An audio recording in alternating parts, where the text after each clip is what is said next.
bookshelf bracket is coming loose. Get Tagido to check Morning, on it Appraiser! when you have the time. Look here. Is this package yours?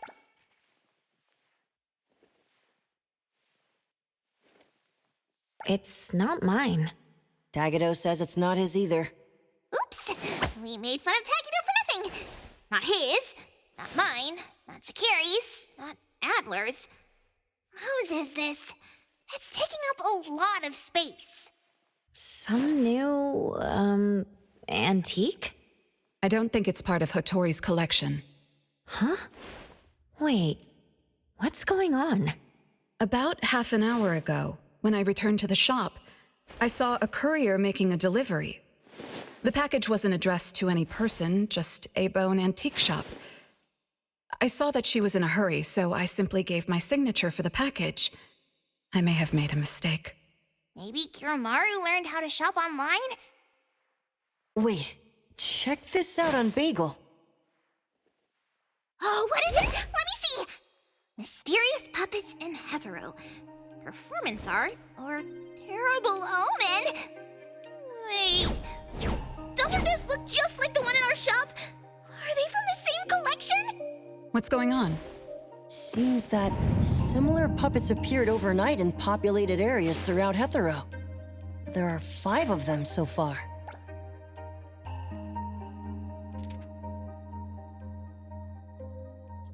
At first, people thought it was Giovanni's doing, some kind of puppet-themed art exhibition organized by the Dvorak's or something like that.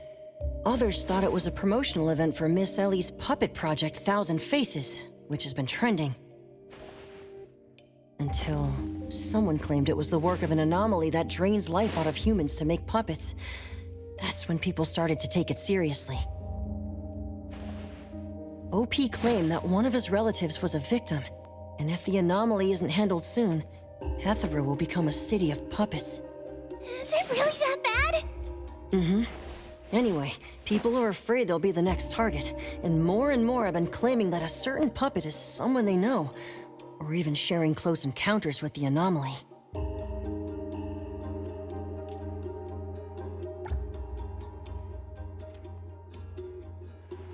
BAC has stepped in and urged citizens to exercise judgment, refrain from spreading rumors, and share relevant information to help the investigation.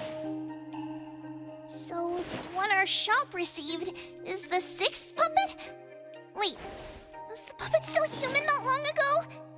Maybe it's better to get JTF involved. I'll contact the Bureau. Can't even chill this morning. Not all of us can skip beauty sleep and still be beautiful like that woman.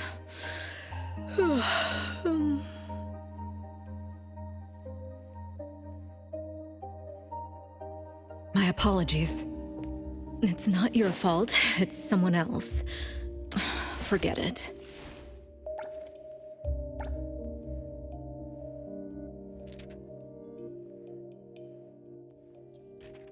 So who brought this thing? Take it away, dump it, I don't care. Don't let it mess with the shop's feng shui. We got you covered, boss! JTF will be right here! I don't see you getting excited about bringing customers over, and you're bringing JTF to the shop? You kids better not have stirred up trouble again. Here's what happened. In any case, we'd like you to come to BAC to assist with our investigation. We'll have to leave the shop for a while. What do you think, Hotori? Well, the business of the BAC matters more than ours, so we'll comply. But the BAC will compensate for missed working hours for Precious, Daff, and me. Why am I included? Of course. The BAC will provide reasonable compensation for losses incurred from taking up your time. Boss, I want to come along too! There are no Misties to catch today! The shop isn't closing for the day. Someone needs to handle things until Adler gets back with groceries. Don't blow up the place while I'm gone. All right, you can count on us. Let's get ready to head out. When you're back, The sooner we make sure you leave, feel the good. sooner we're back for my nap. Why are you coming along? Alphard woke me up this morning and invited me for a little chat. I thought it was about a bisu. The director's tea is going to taste even more bitter. Come on, let's go. I'll try to get some fawns out of her.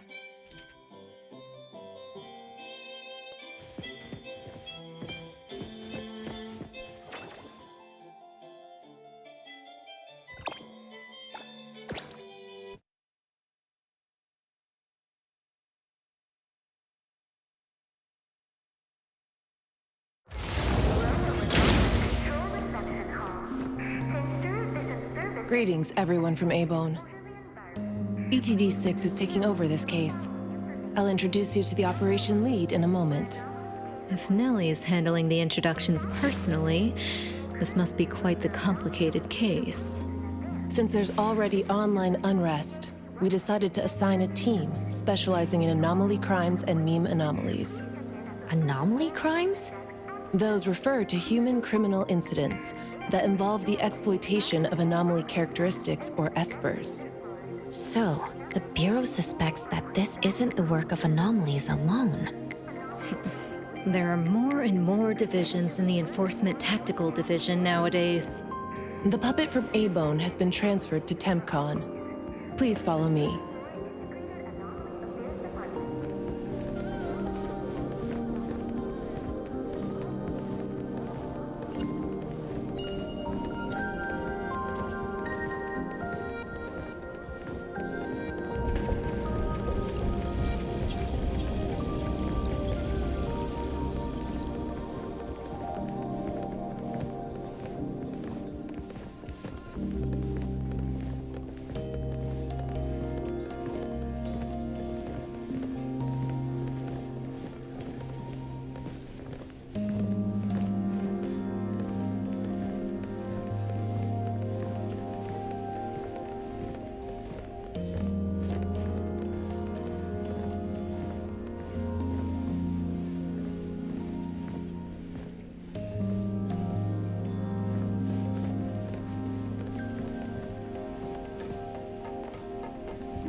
After so many years, the Bureau's shabby elevator is still so slow. Why wouldn't Alphard spend her budget to upgrade it? She hired so many new employees. Indeed, there have been many new hires after you left ETD. This is awkward.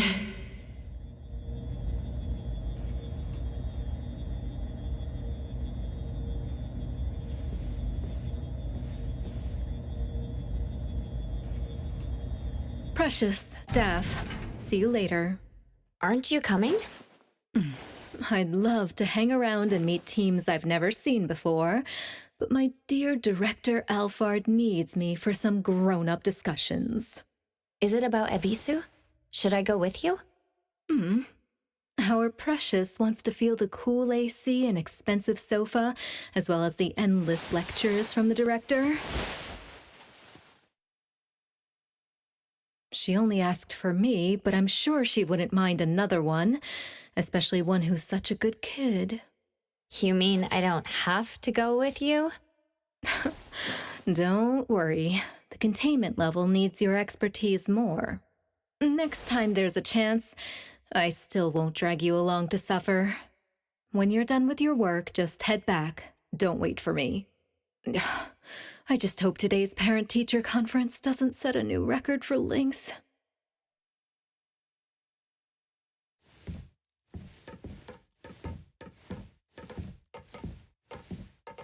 When I first came to the Bureau, Mint brought the anomaly to TempCon here, right? Yes, TempCon manages anomalies and derivatives that we don't fully comprehend. Depending on the situation, they'll either be nullified or transferred to the Seleno compound for long-term containment. We're about to directly contact anomaly derivatives of unknown properties.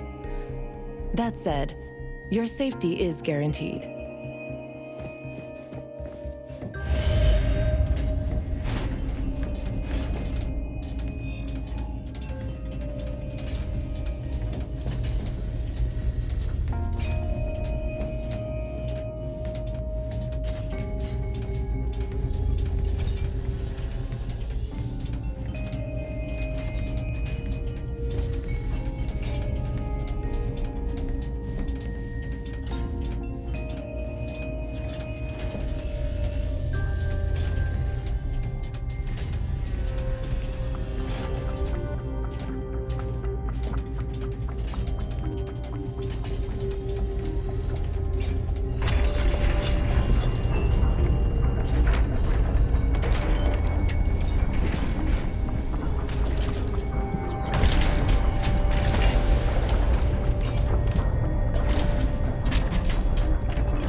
Allow me to introduce our guests.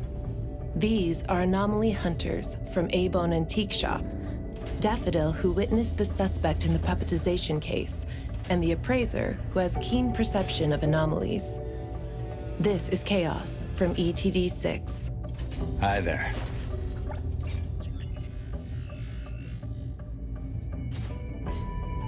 This is Lavinia, an operative from the Egosh Court. We'll be relying on the court's support for intel related to unknown anomalies. Blackbird was unable to attend today's meeting in person, so I'll be covering for her. Greetings to the people of A-Bone.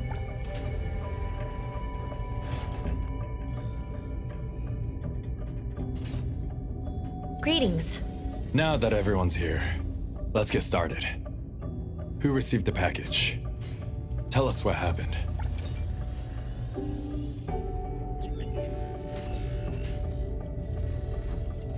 It was around 7:30 in the morning. I saw the delivery person place the package at the shop entrance. She approached me for my signature, saying she was in a hurry for the next delivery.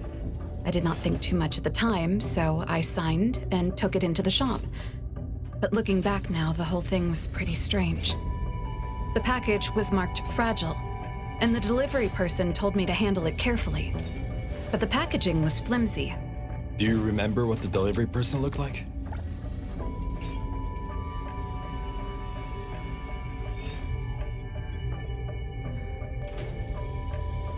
A young woman, not particularly tall. Short hair, in a Cool Express uniform. I didn't get a good look at her face since her baseball cap was in the way. Curious. From the package to the delivery person, everything was fake. According to our investigation of the Cool Express in Bridge Crossings, the delivery person responsible for Hankaku Street does not match Daffodil's description, and their work records show no irregularities. The shipping records from the package center also show no fragile items being delivered to A-Bone. Someone disguised themselves as a delivery person just to give A-Bone a puppet? Correct. The question is, why would anyone do this? Considering this may involve matters affecting A-Bone's interests, I'd like to consult with both of you. We also don't have any leads. Sorry to interrupt. I was thinking, what if this person wanted the appraiser's help?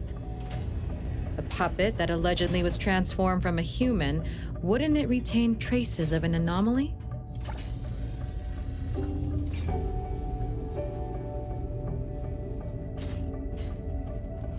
If that's the case, a client should have come forward to explain the situation.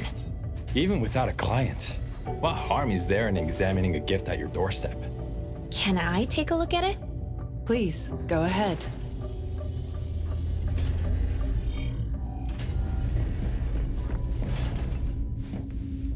A puppet of a teenage boy who seems energetic.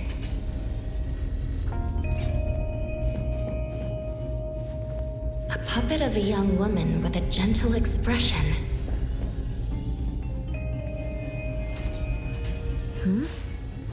The cards in the pocket? Huh.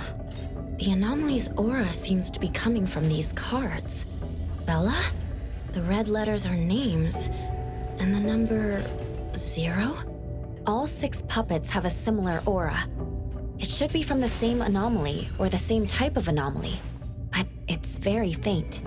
I think the puppets should be ordinary puppets.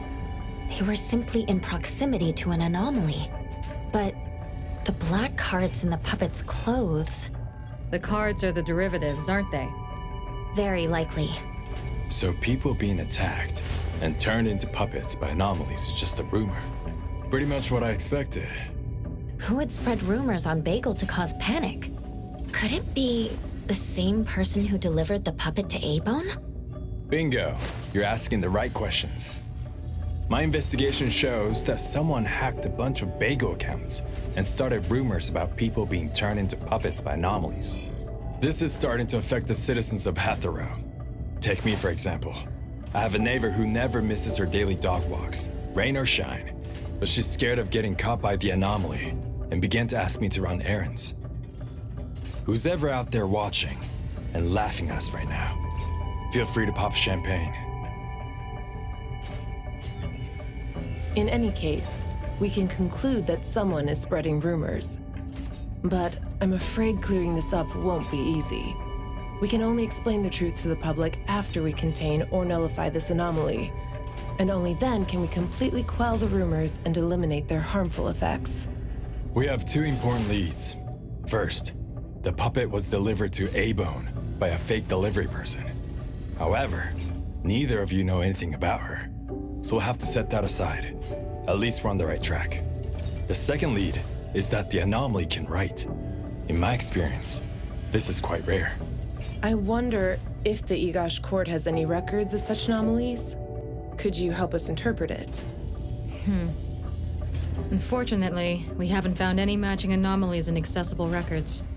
If we can determine the identity of the names written on the cards, I may be able to help. I should be able to glimpse at their fate through divination and understand what they've been through. Chaos, consider this. If anyone received a black card from the anomaly, you are welcome to bring them to the witch's house for divination. Understood. If anyone from A-Bone discovers new leads, please contact BAC as soon as you can. We will look out for more leads. Very well, let's adjourn.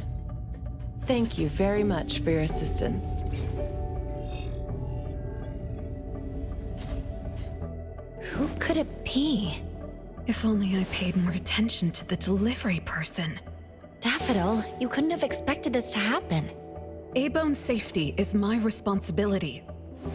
This time, I left my guard down.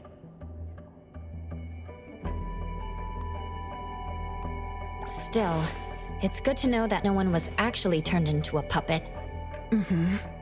Looks like Kotori isn't finished yet. Appraiser, if you're tired, you should head back. Let me handle the rest.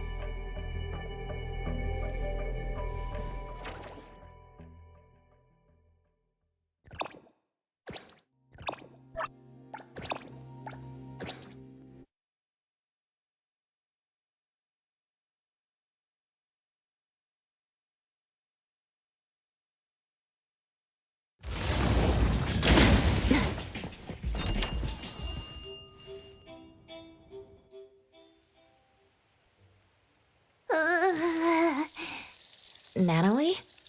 Are you okay? One last spot. Alright. Nanally's special training of watering flowers and horse stance complete. Watering flowers in horse stance? I'm learning from my master.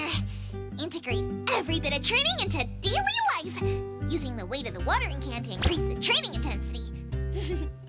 How's that? Pretty clever, right? Oh?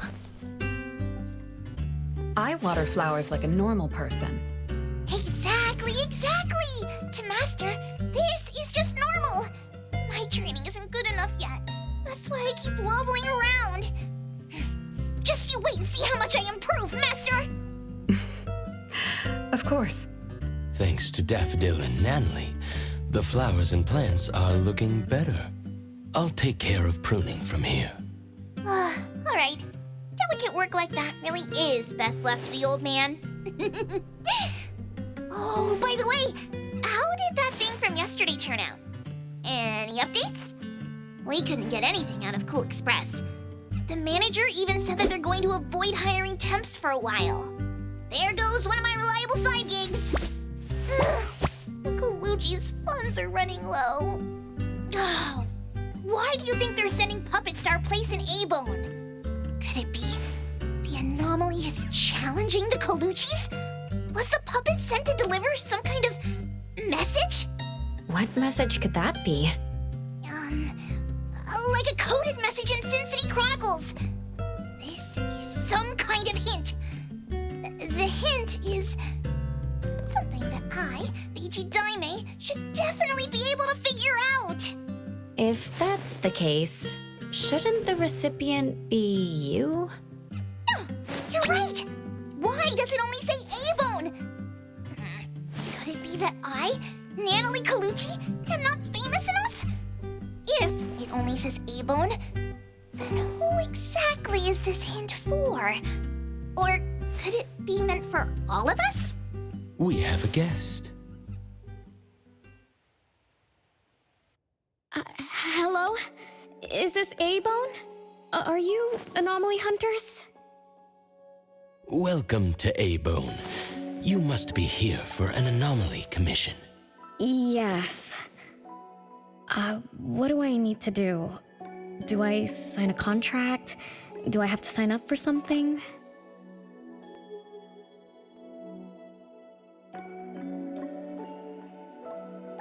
This must be your first time seeking help from anomaly hunters. Don't worry. Please, have a seat. These are A-Bone's finest anomaly hunters. Feel free to share with them any troubles you have. I'll make some tea for you. Please, wait a moment. Okay. Sorry, I don't know how this works. If you don't mind, let us ask you some questions. That way we can help you figure out what you need. Okay, leave it to me. So, have you encountered anything strange recently? What should I call you? Renee is good enough. I think. All right, Renee. What do you do for work? How's your day-to-day? Did something weird suddenly mess up your routine? I'm a taxi driver. I start at 8 a.m. and finish at 8 p.m. For lunch, I grab something quick from a convenience store.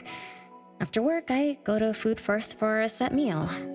The weird thing is, for the past few days, every night at exactly 9 p.m., this strange guy in a cloak shows up and attacks me. Though he looks scary and hits me pretty hard, when his attacks land, I don't feel a thing. I just cover my head and let him attack me for about 10 minutes. Then he leaves. Well, I think he leaves. When I peek through my fingers, nobody was there. That's about it. Isn't this strange? He attacks you every day? Even if it's just a prank, that's messed up. Here's your tea. Thank you. Every night at exactly 9 o'clock? What kind of kink is that? Maybe it's like those guys from gangster movies who like to dress up scary to shake people down for money. They usually show up at the same time to establish an air of authority. Oh, I can't believe there's a lowlife like this on my turf! I'll have to talk some sense into him with my fists! But I don't remember owing anyone money. I did nothing to deserve harassment from this debt collector. He never says a word, just swings this huge scythe at me. It's terrifying. You don't feel any pain when he attacks. Could this be a hallucination, or is this debt collecting some kind of anomaly activity? That makes perfect sense! Yes, it should be an anomaly, just like Fuka said. She told me to look for help at the A-Bone antique shop. Who's Fuka? She's my friend. Well, more like my food buddy. Fuka said, it's definitely an anomaly, and the anomaly hunters from A-Bone antique shop can help me. She recommended her shop? That's a first! Thanks to me, Nanally, the tiger of bridge crossings, Ichi-Daime of the Colucci family! Oh, I've made a name for ourselves. People are finally going out of their way to recommend us! Your friend knows what's going on. What else did she say? I'm not really sure. I just know that she said I should get your help as soon as possible. Are there any other strange things going on besides that? It's hard to say. I don't know. Sorry, I don't have a great memory. I only have vague impressions of most things. How about you go ask Fuka? She also saw the anomaly in the parking lot that day. I think. She seems rather scatterbrained. It'd be good to hear what others have to say. It's almost mealtime. Fuka should be at food first. Shall we? What do you think, Appraiser? Master? This is our first commission of the day. We'll help figure this out and see if there's really an anomaly causing trouble. Let's not disappoint this very tasteful person who recommended us. Let's go take a look. How about you, Master? Master hasn't worked on a commission with the Appraiser yet. Maybe this is a good time to show you my latest training results! Hattori has no plans to go out today. Rest assured, I'll watch over the shop.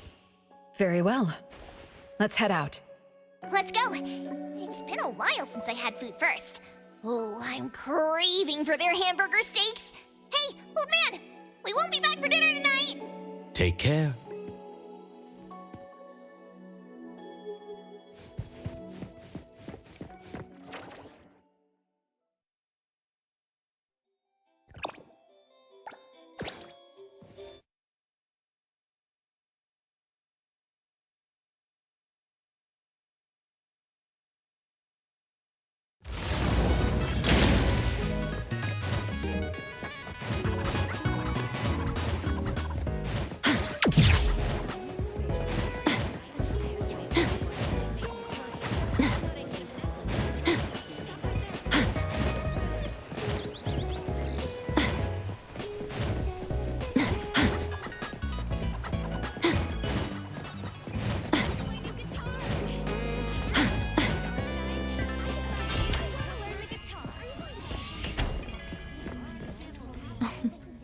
You're later than usual, little Renee.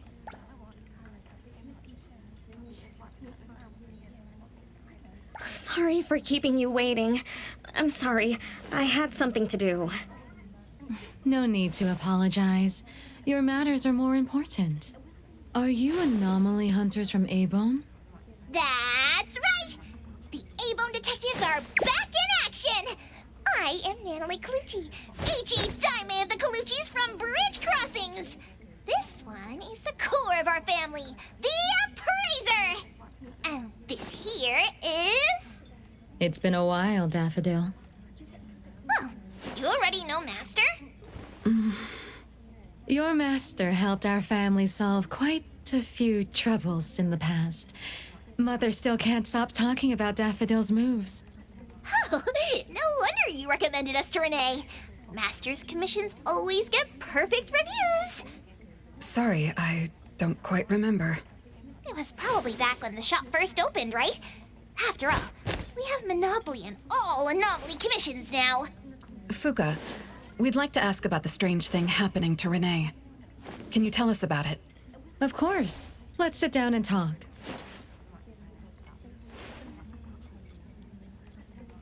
Two nights ago, little Renee and I finished dinner and were about to head home. She offered to give me a ride, so we walked to the parking lot together. That's when we encountered this cloaked person. Cloaked person? Didn't little Renee tell you about it?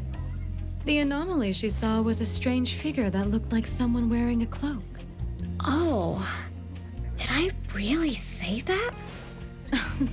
You little scatterbrain, forgetting what you said again. I'm sorry, No need to apologize.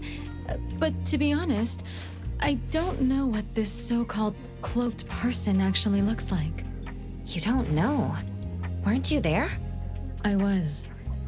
Renee was walking me to her car, but halfway there, she suddenly crouched down, trembling all over, looking panicked like she was hiding from someone. I asked her what was wrong, but she couldn't answer. She just kept muttering things like, "Don't hit me." Nobody else was around, let alone anyone hitting her. So you didn't actually see the anomaly attack Renee? I did see her curled up on the ground, but I definitely didn't see the cloaked person she described. After about 10 minutes, the kiddo just stood up and asked me to follow her to the car. acting like nothing had happened. Isn't that strange? Are you sure this isn't some hallucination? Like, maybe she ate some weird shroom at dinner or something?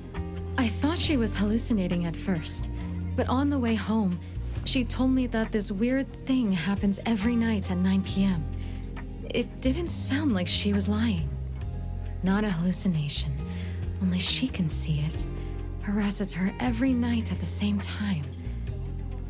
With something this bizarre, it's gotta be an anomaly causing trouble. So, any leads yet? Hunters from Maybone? I see. Can I ask one more question? Of course, Daffodil. When Renee was clearly unwell, why didn't you contact a doctor? That's right. She acts like she's nice, but when her friend was in trouble, she didn't seem to be concerned or help her. Well, I was worried something might be wrong with her, so I told her to go to the hospital. But the girl insisted she was fine. So I just let her be. You also suggested that she should seek help from A-Bone. That's because I later realized Renee must have gotten herself into trouble with some anomaly. So I thought of you.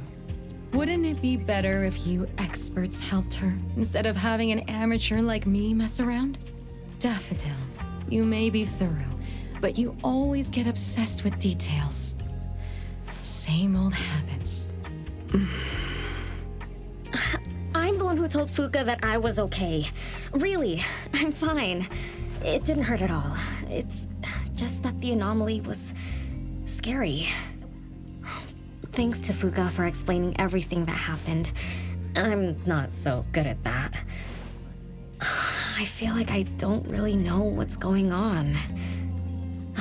We've been talking for so long, we almost skipped dinner. I'll buy everyone food tonight. Take a look at the menu. What do you want, Fuka?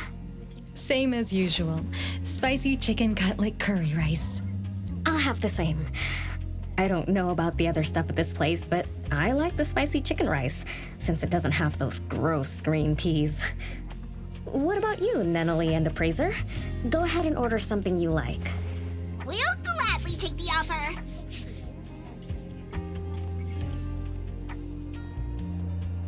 It's 2 minutes before 9 o'clock.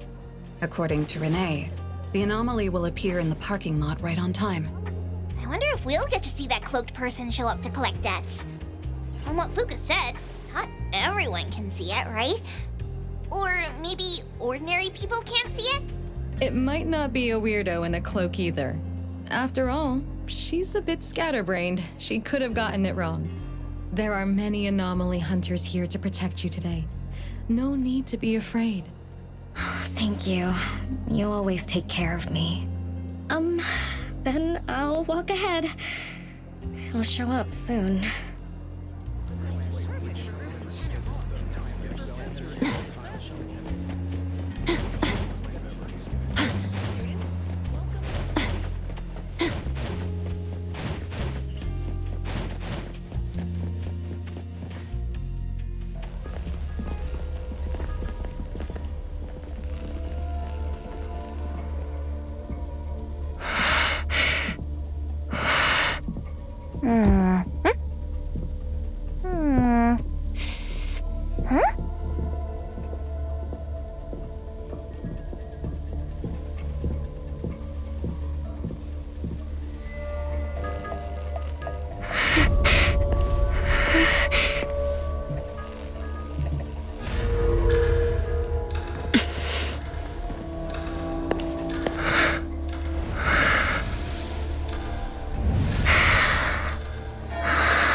Leave it to me.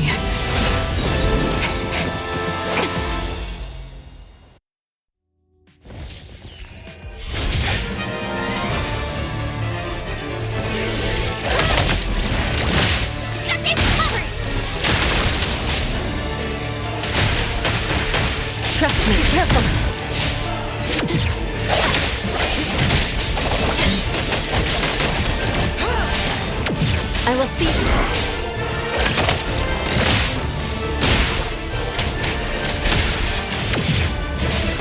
Let me take over. I'll handle this. Just a scratch. Trust me. Great. Got this covered! Nice work. Let me take over. It's time. Decided? Fight Hero! Time for Thunderbolt! It's our turn! Just a tickle.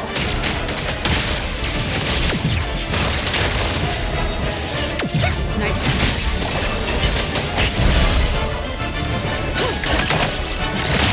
Got this covered! Nice work. Nowhere to hide.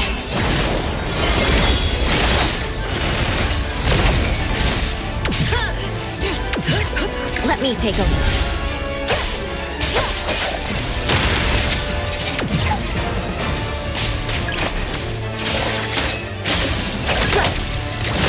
Got this covered! Can't touch this! Let me take over. Time for a change! Nice work. I'm gonna show you how great teacher! Trust me. Fade, splinter, and fracture!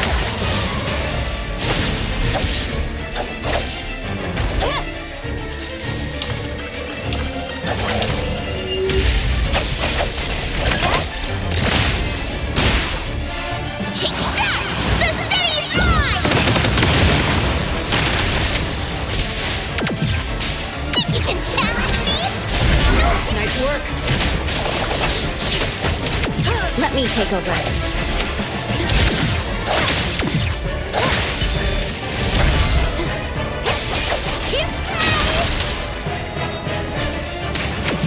I will smart. The easy done arrived! Thousand eyes, awaken! Let me take over. What's the timing? Not too good. Time for a change! Nice work. I will see through the nexus. Now's the time.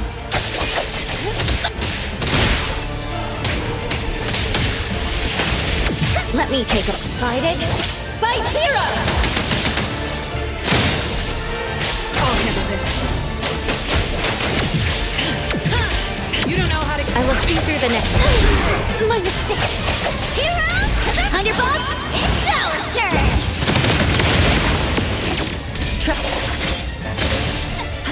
Leave it to me. Judgment. Careless. I will... Got this covered!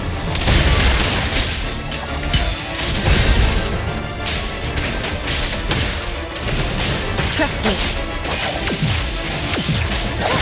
Feeling good. Time for a change! I will see through the nexus. The easy done arrived! Let's finish this.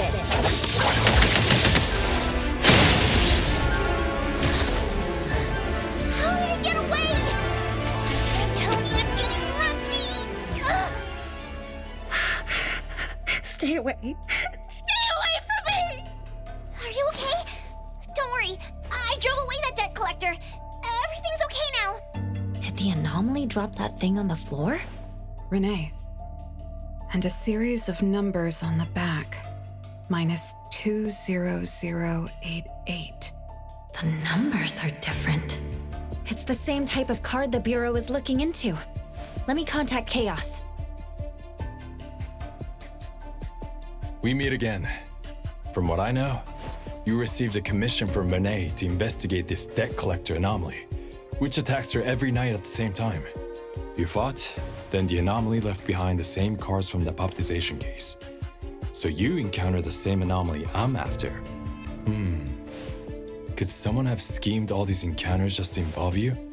ETD6 lives up to their name. They are true anomaly crime experts. You're right.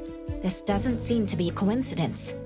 We still don't know who's the mastermind or why they're doing this, but we may have already met her. Fuka, the friend who recommended us to Renee. Wait, she was just here a moment ago. She's already gone. What did she say? She recommended A-Bone because Daffodil had handled her mother's commission before, which left an impression. Daffodil. Daffodil. So it's Daffodil again. Interesting. Thanks for the information. We should make a trip to the witch's house. Good thing it's not too late. So I'll ask the Blackbird and her team to work some overtime. Aren't you coming with us? Of course.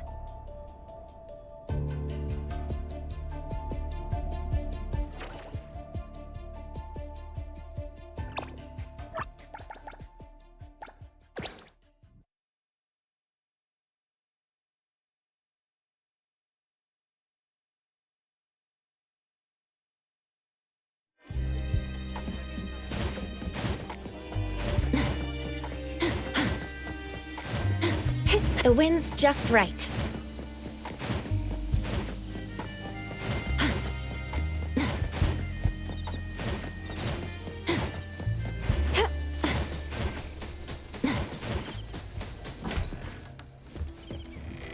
Greetings.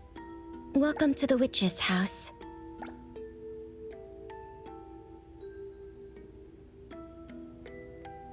Hello.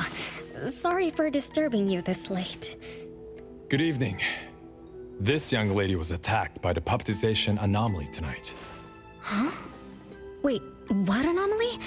The one that turns people into puppets? So, those people really were... Well, we aren't certain at this moment. In any case, could you please share the entire incident with us? Oh, I'll tell you. Renee came to our shop because she wanted us to deal with some weird thing that appears every night at 9 o'clock to attack her. We were escorting Renee to the parking lot of food first, and at exactly 9 o'clock, there was a poof, and a wild debt collector appeared. We don't know its real name. Nanally has been calling it the Debt Collector. That's right. It was swinging a huge scythe at Renee. I don't know if my eyes were playing tricks, but the scythe went through Renee's body. I was worried. I think I saw that too. Luckily, the appraiser blocked its weapon. Then they started going at it, trading blows and stuff. But the fight didn't last long. Oh, I was just getting started when he ran off. Do any of you remember how long the fight lasted? 10 minutes sharp. And afterwards, did you discover that the anomaly left the same kind of card for Renee? We did. Appearing on time, disappearing on schedule, and leaving similar cards for the victims. This debt collector might be a type of rule-based anomaly. Rule-based anomalies usually follow predictable patterns. They also have a complete set of rules in their domains. For example, if any of you were to enter the anomalous realm it creates, you wouldn't be able to get out easily.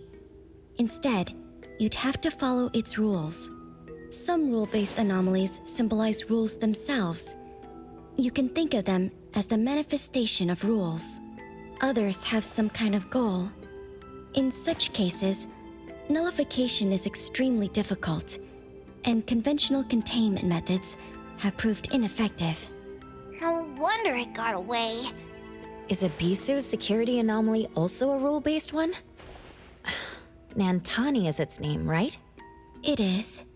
So, the key is to understand the rules and master them before we can nullify or use them to our advantage.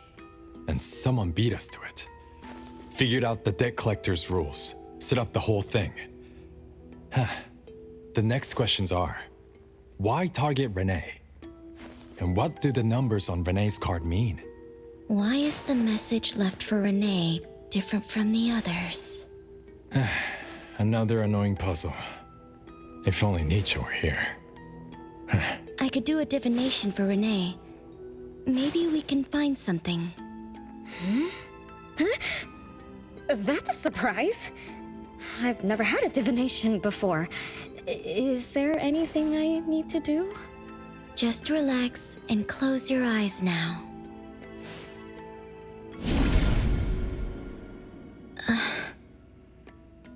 Oh, lost child of fate. Your tomorrow is trapped in blankness. Wait, what? What trap? What blankness? I thought divination is about tomorrow being lucky or a sunny day. Oh. Your fate is rather unusual. I'm afraid I can't give you further interpretations. But I once performed a divination for another woman with the same result. You might share similar fates. Her name was Dolores, head of the Constantine family. She was tired of her life, saying she was never truly alive. Yesterday, today, tomorrow, each day was equally empty and void of meaning. I think that was because she lived for far too long. Uh-huh. She lived for a very, very long time? They say that Lady Dolores is an immortal with eternal youth, that she made a deal with the devil for unlimited lifespan at a huge price. However, eternal life can be a curse, and the Constantine family met their demise decades ago. That was when most people didn't know about anomalies. People simply believed in curses. From what we know now, she was either a long-lived Esper, or she made a contract with an anomaly. Lady Dolores told me that she is one without heart, which is the truth about the curse of immortality. No heart, no bonds, no attachments. Alone, her memories of the past grew dim through the years. Neither does she pay attention to anything happening around her. All she had was a numb void, but she still yearned for lasting companionship and loyalty. So she sought divination from me to find a way to change things. Perhaps because her future extended indefinitely, with no end in sight. All I could see was blankness. Were you able to help her make a change? If I remember correctly, I told her, if you want something, you must first give. I'm not sure if this helped her, but I remember her face when she left. She seemed more at ease. Both that lady's divination and mine resulted in blankness. Maybe that advice applies to me too? It's just a reference. You could see it as a fun story. It's enlightening, but it doesn't help much with the issue at hand. It's getting late. Let's call it a night.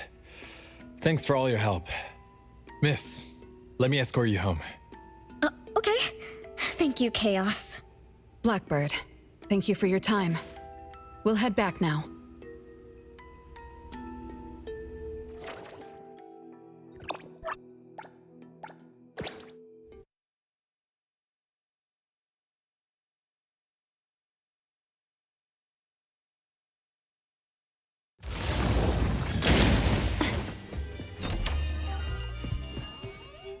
Whoa! It's already so late! Today was a lot of work without a lot of results, huh? A rule-based anomaly, weird messages on a card, then some story from way, way back. There seem to be a lot of clues, but there isn't a way to connect them together. They must be related. What could be the missing link?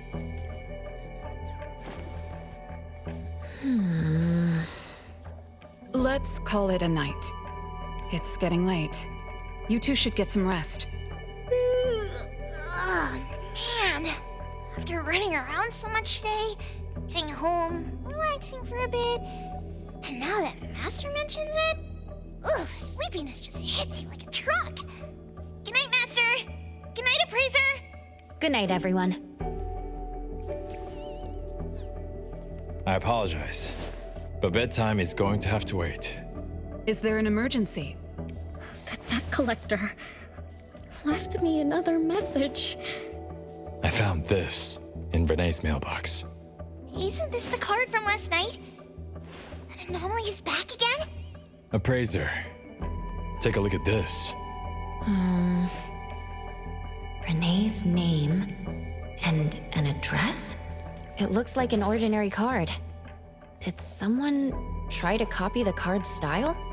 They need to have seen the original to make such a convincing copy. That narrows down our suspects. You mean Fuka, who witnessed our battle with the debt collector last night. And the person who delivered the puppet. Don't you think they're working together? They sent Renee a formal invitation and are waiting for us at the old Constantine family estate. That address belongs to the now defunct Constantine family.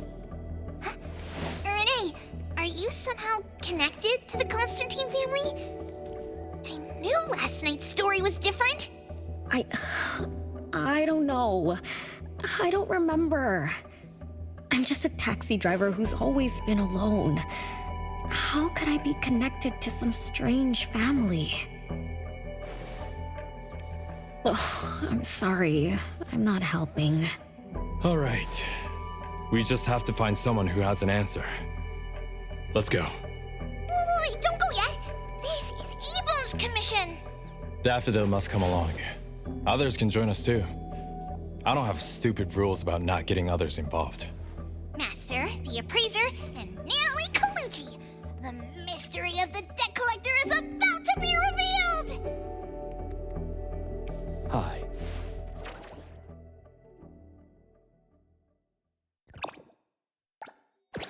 How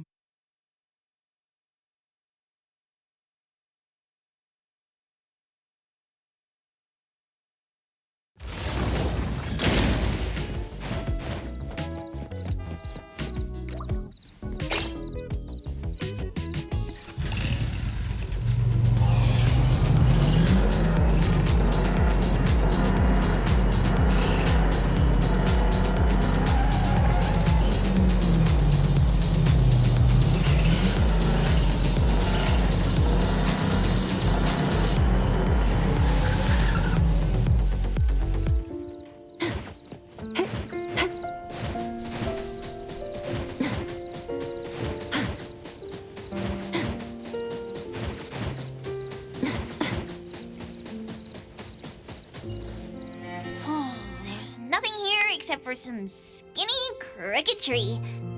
How is there nothing else? Was there really a big mansion here before? It's a cherry blossom tree. I didn't notice before, but wow. It's grown so tall already. The branches might be thin, but they're sturdy. Nanally, do you want to climb it? Me? Climb the tree? Now? Let me see if there's a good angle to climb. It's been a while. I'm not sure if I can do it. Or maybe it's because I was smaller when I was a kid. I could just hop and reach the top. But now... maybe it's better not to try. Why are you all looking at me? I'm sorry. My bad. This isn't the time to be fooling around. Let's have a climbing competition after we solve the mystery. Let's get back to the case. Renee said she's been here before, specifically when she was a kid, and that she used to climb this cherry blossom tree. You are connected to this family after all. Did I just tell you all of that? Yep. You said you climbed this tree when you were a kid. When you were a kid. Back then, I climbed all the way to the top of the tree, wanting to pick the prettiest cherry blossom for my sister. But it was so tall, and I was too scared to climb down the same way. Luckily, someone caught me. Huh? Was it my sister? Or Mom?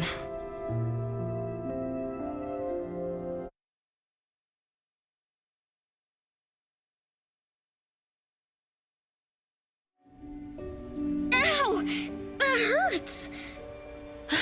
Renee, are you okay? My head hurts.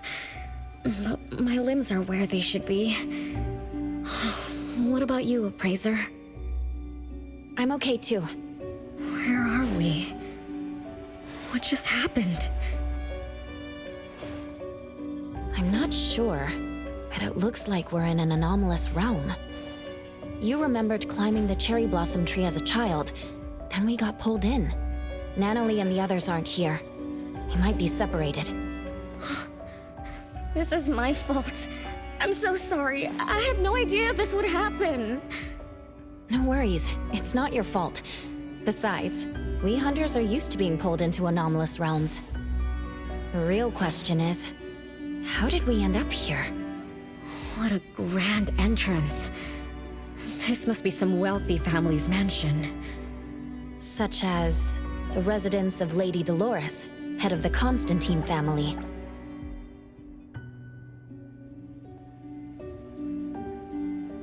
Have we traveled to the past? Not necessarily. Maybe the anomalous realm is simply recreating scenes from the past. Do you recall anything else from when you were a kid? Anything helps. I can't. My brain is still foggy. But I can feel this. Ever since I got here, I've been having a sense of nostalgia. You must be somehow connected to the family. Whoever brought us here knows that. But didn't the Constantines disappear decades ago? That doesn't match up with my age. You're right.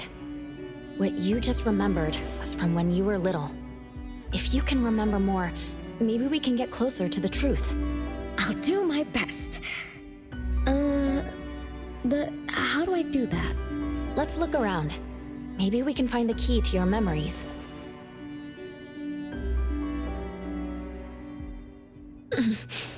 Strange. It won't budge. I'm feeling rather shut out. Is this really a door? It feels so strange. Maybe it needs to be opened from the other side? Maybe. Let's check over there.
It's you.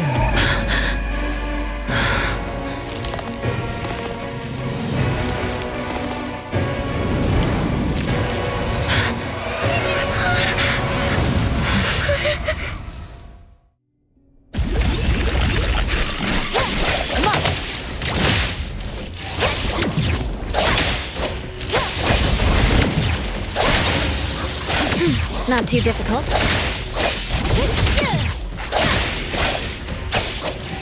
Feeling good.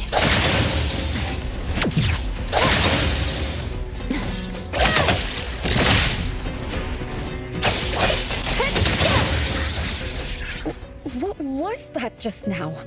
Something from the past? A family sitting around the table, getting ready for a meal. Is this space replaying events from the past? How strange. It's like watching a movie. That's called a reenactment of the past. But did I just upset them? They don't seem too happy to see me. Don't worry about that.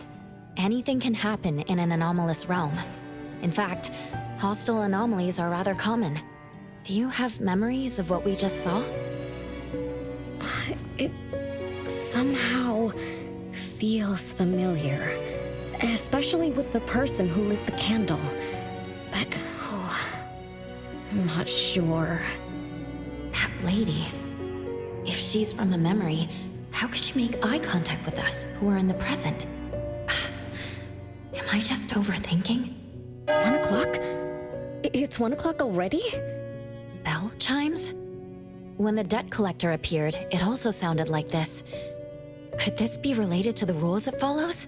Let's go check the entrance hall.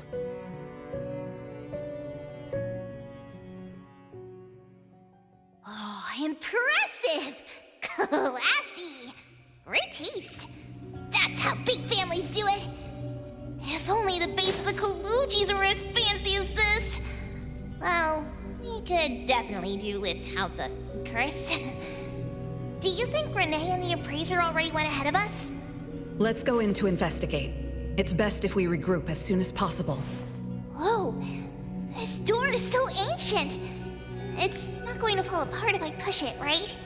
An old, ruined mansion that suddenly appeared, long neglected and unmaintained. Could this be how the Constantine family mansion looks now? The desolation we just saw could be an illusion to hide this place. That makes sense. And then Renee dispelled the illusion. She must be part of this family. In other words, the master of the family returns. An old mansion abandoned for decades. I better be careful. I won't be able to pay for damages if I break anything historical. Yeah, we're inside an anomalous realm. Be careful. Alright then, let's be gentle. Hello there!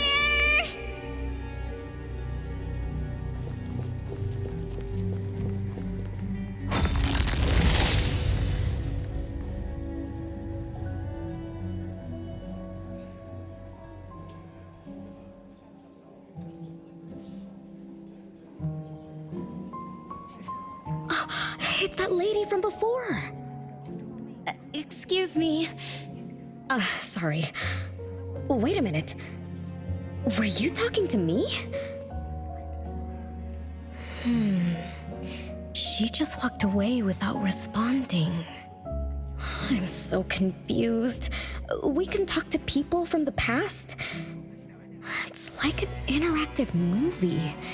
No, wait. It's more like a stage play. Maybe we're also on the stage. Are we the audience? Or are we unwitting participants? Let's just say we're on the right track. You could try talking to the one who just lit the candle. Ask about how things are going. That lady. Oh, there she is. We'll have to squeeze through the crowd. It's going to be tough. Why are there so many people here? Are they having a banquet, salon, or something like that? Before I talk to that lady, should we talk to the other guests first? We can figure out what's going on in this mansion.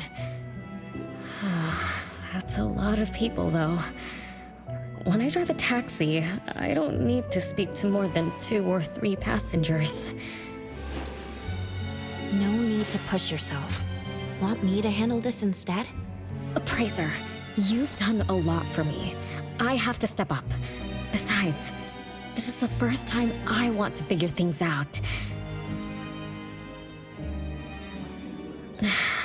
These are probably things I never should have forgotten.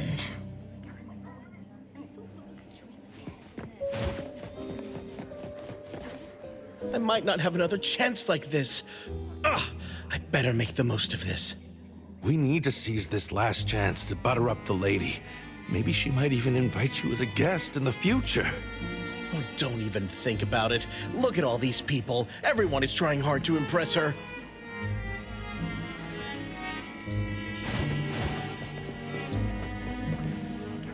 Which family does that young girl with the white hair belong to? How come I've never seen her before? That should be Bella, the eldest daughter of Lady Dolores. She is the organizer of this farewell banquet. Her daughter is already that grown up? She doesn't look that much older than her daughter. Shh, keep it down. You know that woman is cursed. What a shame. I was hoping to introduce my brother to Bella.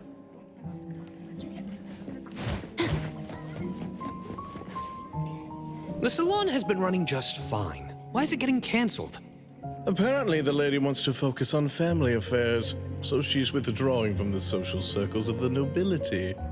Ah, such a shame. Dolores has an amazing chef and the finest wine I have ever had the honor to taste. Dolores is also the most gracious hostess. Always generous when she lends out money.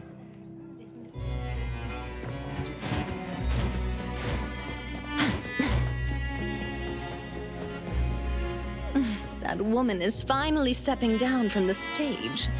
Tut-tut, shamelessly enjoying eternal youth. Just because she had a deal with the devil. Look at this mansion. Look at all these treasures. Who knows how much wealth she's swindled over however long she's been alive. This is my last chance to find her source of immortality. The salon ends at 3 o'clock. Look at what time it is already. What's taking those useless guys so long to make a move? I told you, those so-called exorcists you hired are nothing but frauds. You better give up on your delusions. My brain is getting fried from what the guests are saying. So many conversations. So many faces. So many names. Let me think. Bella. That sounds familiar. Very familiar. Extremely familiar. Oh, that feeling is back again. It's just hearing that name brings up this nostalgia. One of the puppets recovered by the BAC is also called Bella. Can this be a coincidence? What do you think? You said the BAC found cards in the pockets of the puppets, and those cards were similar to the one I got. That means I'm connected to the puppets. By the way, Lady Dolores' daughter, whom we just met, also gave me this feeling of nostalgia. I guess I'm really connected to this strange family. Did you remember something? Could I have been their driver? I'm pretty confident in my driving skills. No? Why don't we find Bella and ask for confirmation? That's a good idea. I want to talk to her, too.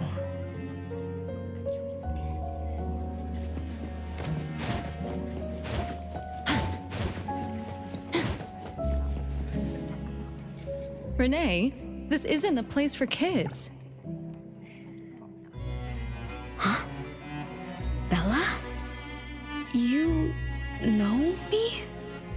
Child, I'm your older sister. Remember, you should address me in a formal manner.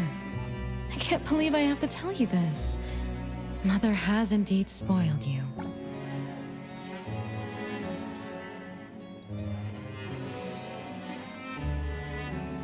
Sister? My big sis? Why are you so confused? Oh, did you oversleep again?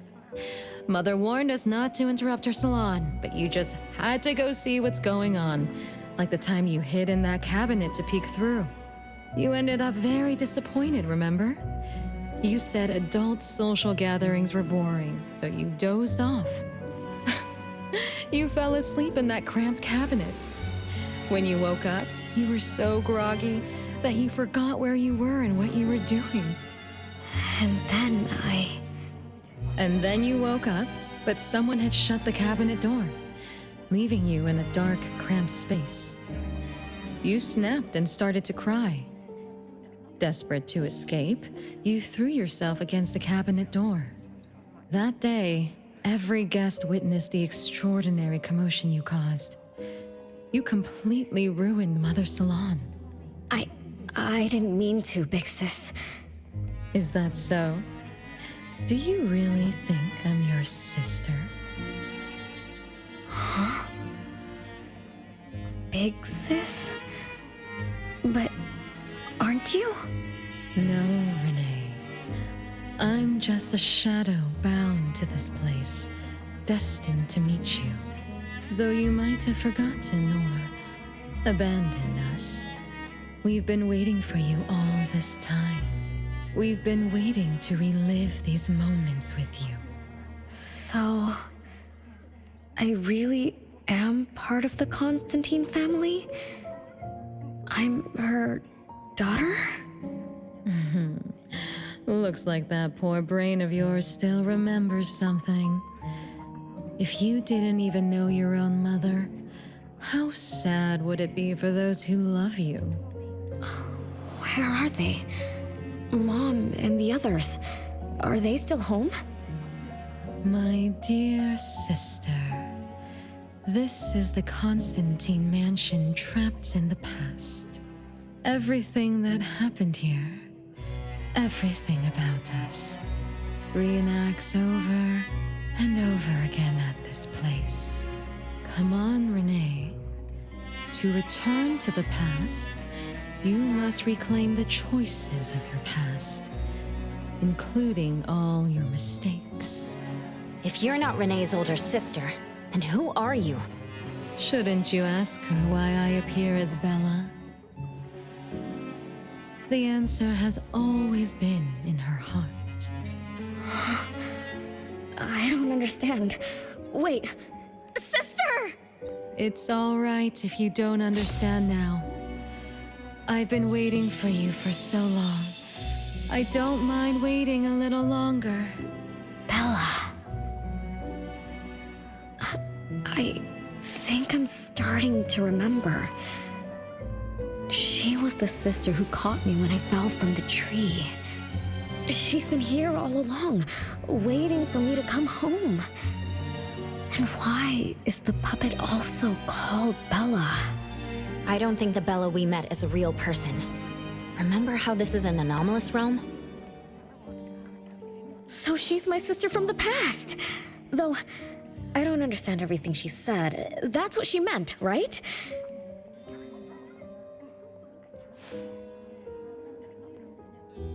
Then I really am part of this family.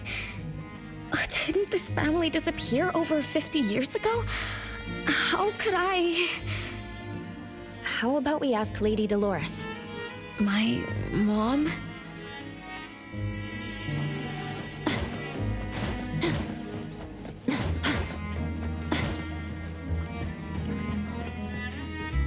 Hello, can I pass through? Excuse me, coming through. Hey, get in line if you want to butter up the missus. Take turns like everyone else. You're not the only ones who need something from her. Dolores is far too kind to you commoners who are uncultured bumpkins with no etiquette. Do I need to remind you about what first come first served means? I don't think we can squeeze through. These guests aren't very friendly. There was one bell chime when we came in. The salon started at 1 o'clock. If this scene closely follows how it played out in the past, they should leave as soon as the salon ends. We should be able to approach Lady Dolores then. Oh, good point. Thanks for coming up with a plan. I couldn't have done this alone.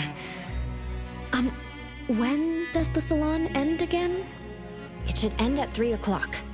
So we wait until the clock chimes 3 times.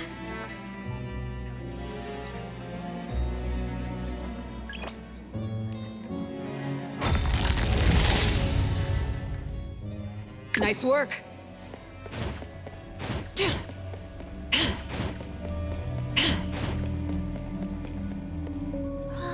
What a beautiful clock! Is this what history feels like? Why is it stuck? Let me fix it. Wait. What's wrong, Master? Is it dangerous?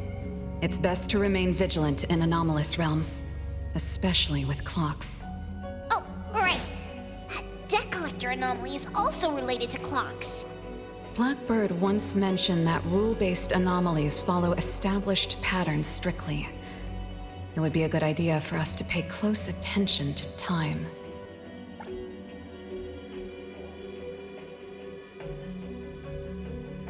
Got it, Master. We look around for clocks, watches, and stuff like that. But, I guess I was in a bit of a rush. It doesn't seem it cost anything, though. The debt collector didn't appear this time. Ouch! My ears! Something else showed up. Hey! Watch this!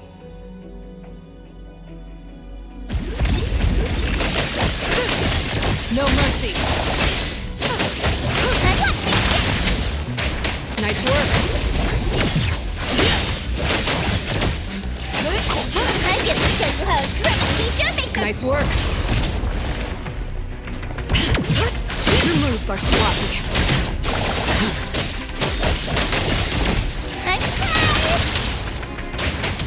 Nice work!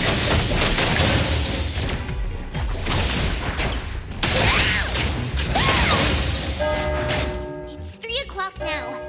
The debt collector shows up every night at 9 o'clock to attack Renee. Until then, let's try to figure out what rules the debt collector follows.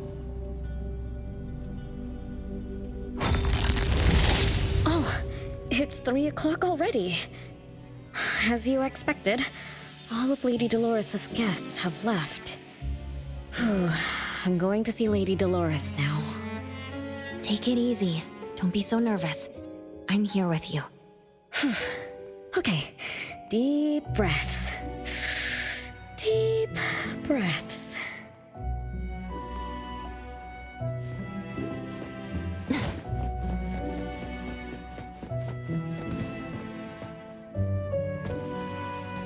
Lady Dolores? Renee, my dearest little daughter, come here to Mama. No need to hide anymore. The troublesome people are all gone now.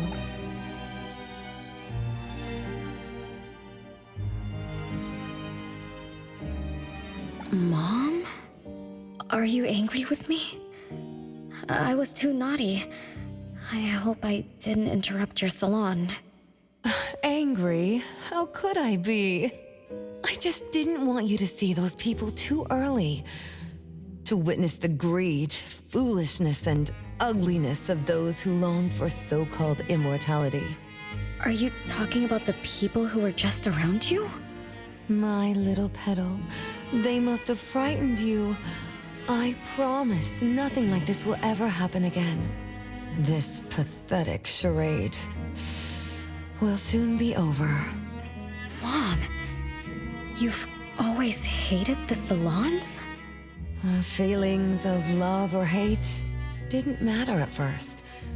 I simply had to run the salons. I had to use these connections to reverse the decline of the Constantine family. Besides, I don't even remember all the little things. But even though my goal was fulfilled long ago, these salons kept going, one after another. Perhaps they weren't the only greedy ones. I was too. I was too young and too foolish.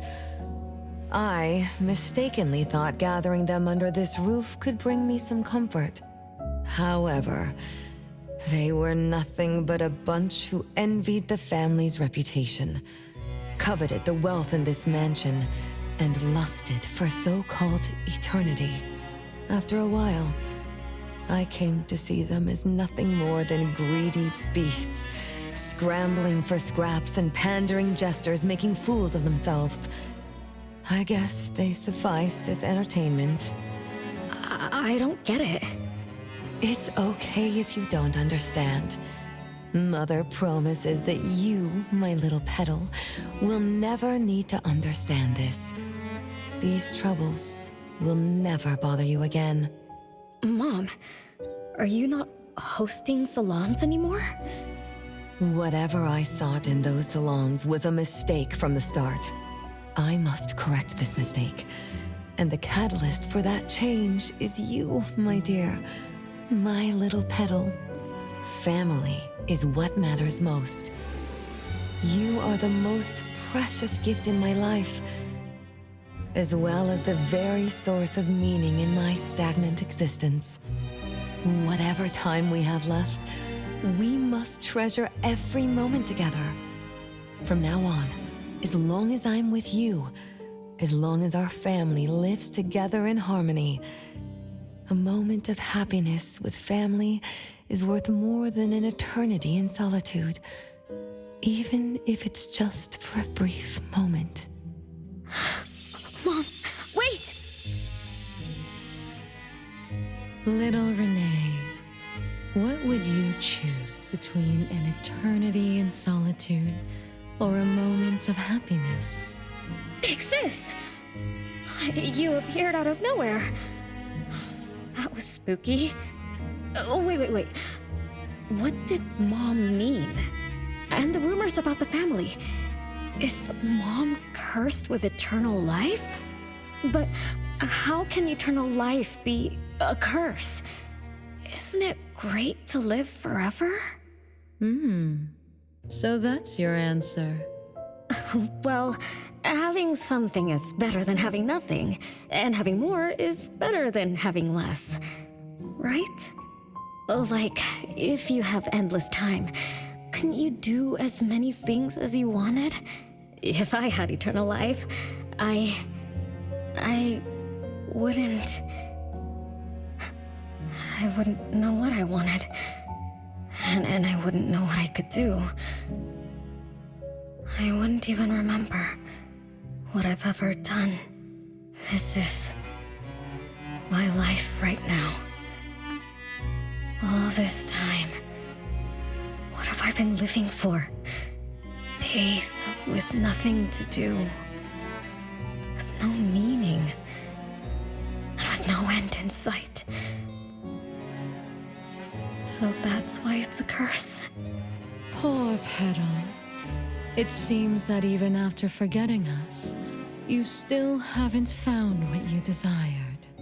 Or was the kind of happiness you were looking for nothing but drifting through life in a daze, barely conscious? No, I didn't forget you on purpose, Big Sis. It's not like that.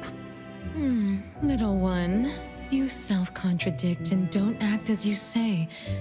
But I believe you, because you've already paid the price. Just like your first answer, you made a choice before. That choice allowed you to return here by yourself, but it also made you forget everything, including us. You're saying Renee chose eternal life like Lady Dolores? What do you mean? Me? Eternal life? No way. Did I? But what about you, Big Sis? Mom? Are you all alive? At least you weren't made into puppets. Thank goodness. Renee, you basically forgot everything about us. Mother, the one who gave us life, loved you so much. She used a picture of you as her bookmark.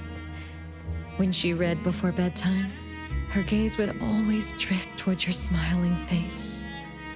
Every little thing about you, your quirks, your habits, your childish nonsense, she remembered it all.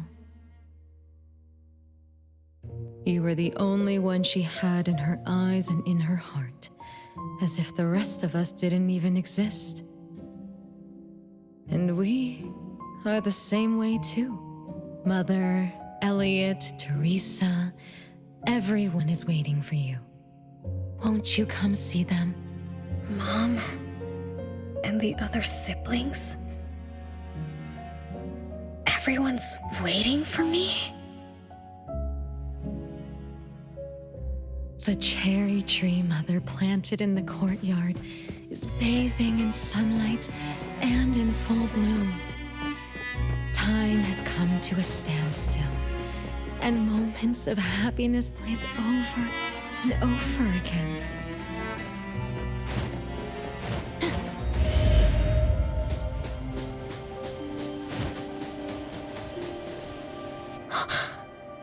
It's the same tree from before. The cherry blossoms. Oh, they're so pretty. Back then, when I was looking up at this tree, I suddenly wanted to pick the most beautiful branch for Big Sis. I thought she'd definitely look pretty with cherry blossoms in her hair. So I reached for that branch as far as I could. But I lost my grip and fell from the tree. Then... oh, what happened after that?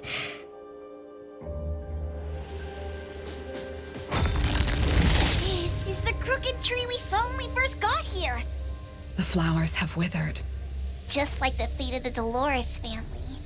Be careful. Looks like we're not the only ones here for the flowers.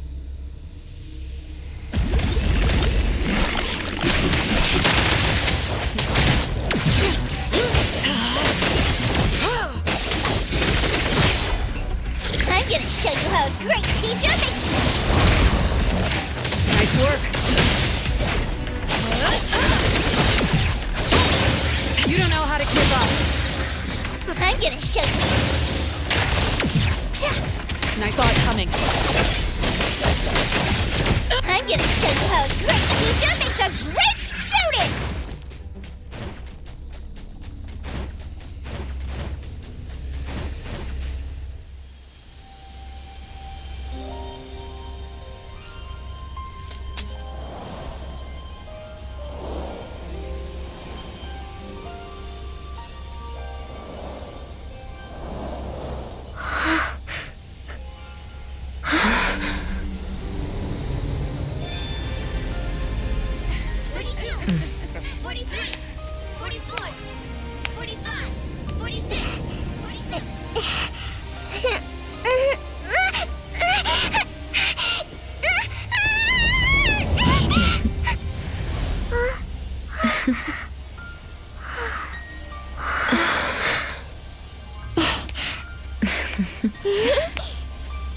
We've been waiting for you for a long time, Renee.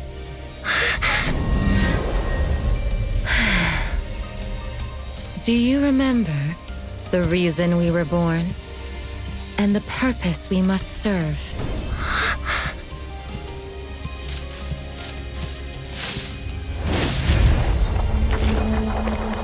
All excitement will eventually fade to nothing. Mother has long grown tired and numb to it all. After enduring long and lonely times, a wish began brewing in her heart. We thus awoke to the blazing call of Mother's heart and came to her side. We swore with our very existence that Mother would never be alone again.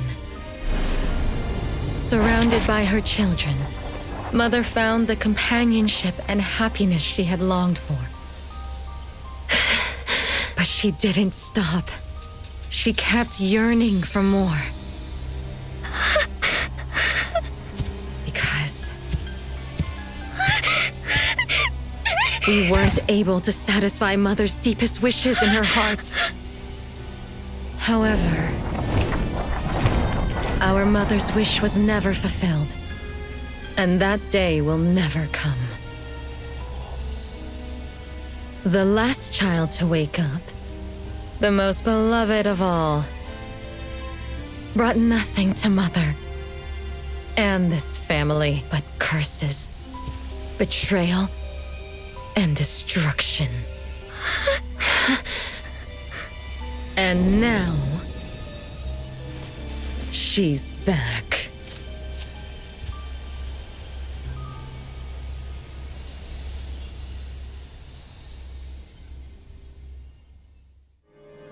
Do you remember? about the time our family spent here? From the very beginning, we were just wooden puppets sleeping in Mother's box. We opened our eyes in response to her deepest wishes. We answered her calling from the depths of her heart.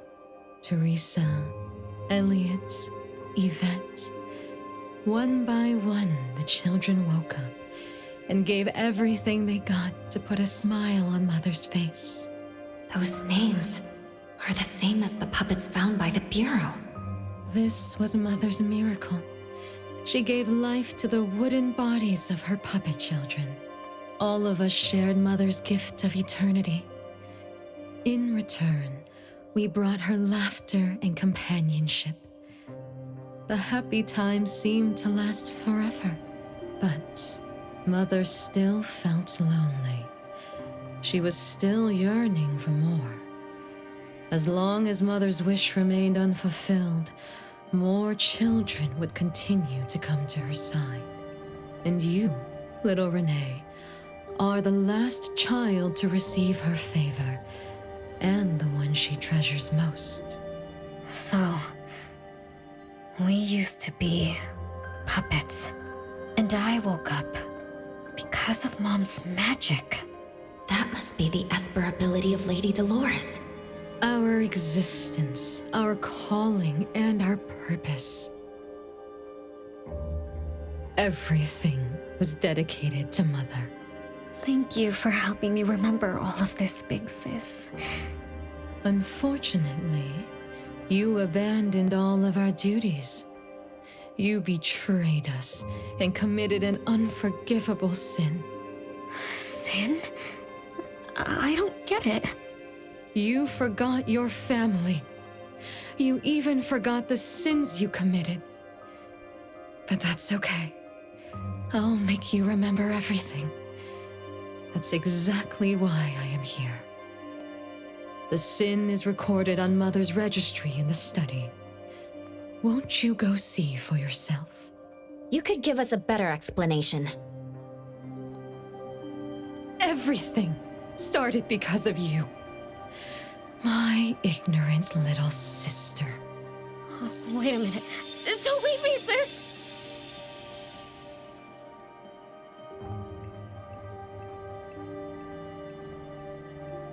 Renee, you're remembering something, right? Just like what Bella said. We're all puppets that woke up in response to Mom's wishes. We exist to keep Mom company. I remember many, many things now. I had tea with my siblings. We also played hide and seek at home. But Mom, our beloved Mom, where is she now?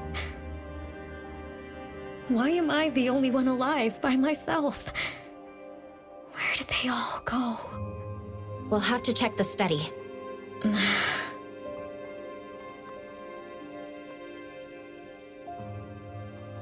What's going on?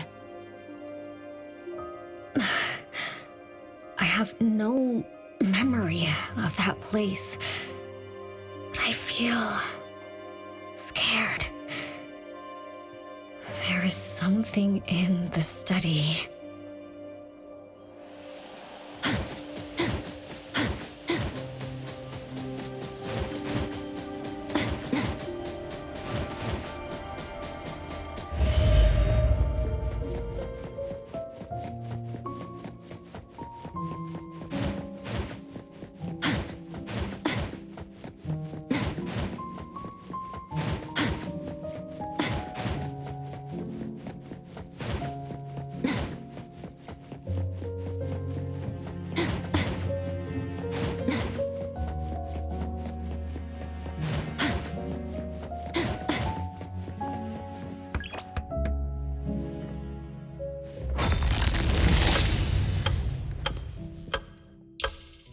No way a crappy door can stop Master and the Ichidaime!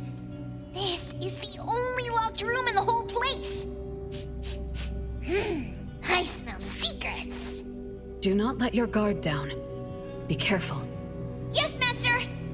And Another grandfather clock? Ugh, either Lady Dolores is a clock nerd or this anomalous realm is related to the concept of time. Something feels off. Let me look closer. Wait, Nanally. It's the anomaly that attacked Renee. I think it doesn't want to hurt us. We're not its target. Renee is. What was that thing about rule-based anomalies again? It follows rules. It only starts moving at exactly 9 o'clock, and its target is just Renee. You're right. Even if we attack it now, it'd likely be as futile as last night. If Blackbird is right, it only nullifies itself after completing its mission. It's getting closer to 9 o'clock.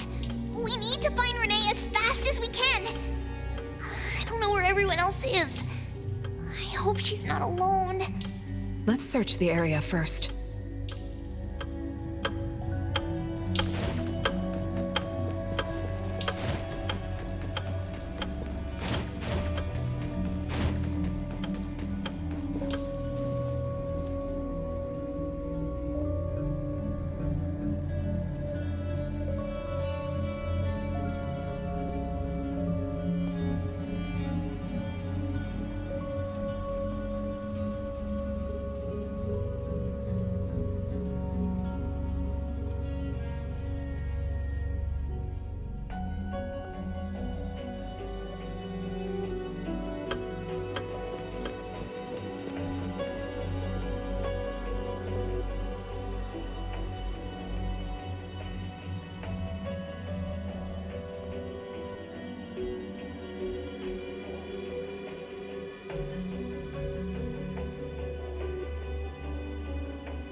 With so many siblings around, the house must be crowded, right? I wonder what it's like, playing and messing around with them every day. Master, do you have any siblings? Yes and no. I did once live in a garden with many sisters, but none of us were related by blood. Huh? If you're not related at all, why did you have to live together? Mother collected beautiful flowers as she saw fit. Of course, she was also a woman with no blood relation to any of us. That's so weird. Well, but isn't that not too different from the Constantine family? There are some similarities, but knowing the Constantines, I find it somewhat ironic that our mother and Dolores are complete opposites. I can sense Lady Dolores' sincere feelings as she cared for her children. Though they are puppets, she treated them as real children. In contrast, the other mother simply manipulated the children she collected into decorative pieces for her own fancy. Master, I what was going on, but I'm glad that you got out of the garden. I think so too.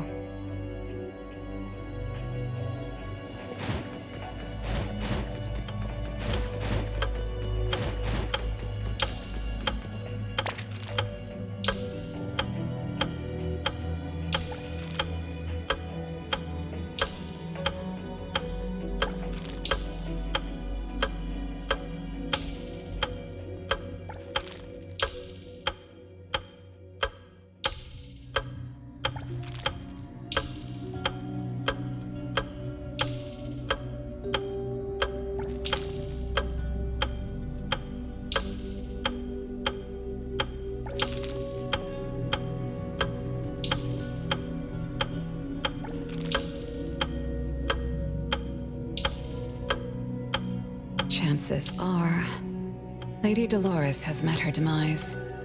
Only Renee's number is different. We won't let it turn into 0. A curse of eternal life, a fallen family, a blank tomorrow.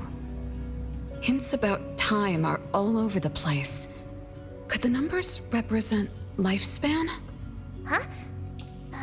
Let's see. 20,000 days is roughly 50 years. Blackbird also said that the family was gone for about half a century. Wait, does this mean 50 years ago? Renee should have... Based on this line of thought, she should have withered along with the family. But for some reason, Renee still exists in this world. So as the days go by, she's just... racking up life debt? If the debt collector abides by the laws of nature, then I believe you're right. All creatures abide by the laws of nature. Birth, aging, sickness, and death. Those who defy them must pay a price. Even espers with near infinite lifespans pay a price when they gain their abilities. Renee, what price did you have to pay? Why did your life freeze 50 years ago instead of reach its end? The debt collector must be hunting you because the laws of nature require your removal. So the puppets at the bureau, they were Renee's family? Removed by the debt collector? Master, what should we do? Renee's commission. A-Bone accepted the commission. There's no reason to break our contract. I'll do my best. You know? Yes, Mother. Even though you never allowed us to enter the study and never let us touch the registry, I understand. All the siblings, except for Renee, can hear the approaching footsteps of death. Each day we spend with you brings us one day closer to the end. Each day we dispel your solitude takes away another day from us. Isn't that so? It shouldn't be like this. As your creations, we are willing to warm your empty heart forever and bring you to the happiness you long for until you no longer need us. But she ruined all of this. When she was born, that cursed registry appeared in our home. Our names were written on its pages, and with them, numbers marking our precious days remaining in the world, slipping away with each sunrise. When Renee was born along with the curse, we realized the countdown began to tick steadily, and we knew all too well that our magic will fade away. There aren't many remaining days for us to serve you. In our final moments, we want to do everything we can to make you happy. But Mother, we don't understand. Why are your eyes solely fixed on Renee? Teresa planted exotic flowers. Elliot made sweets to your taste. Yvette designed and tailored clothes. We gave it all to win a smile from you. Yet what we receive is but a blind eye.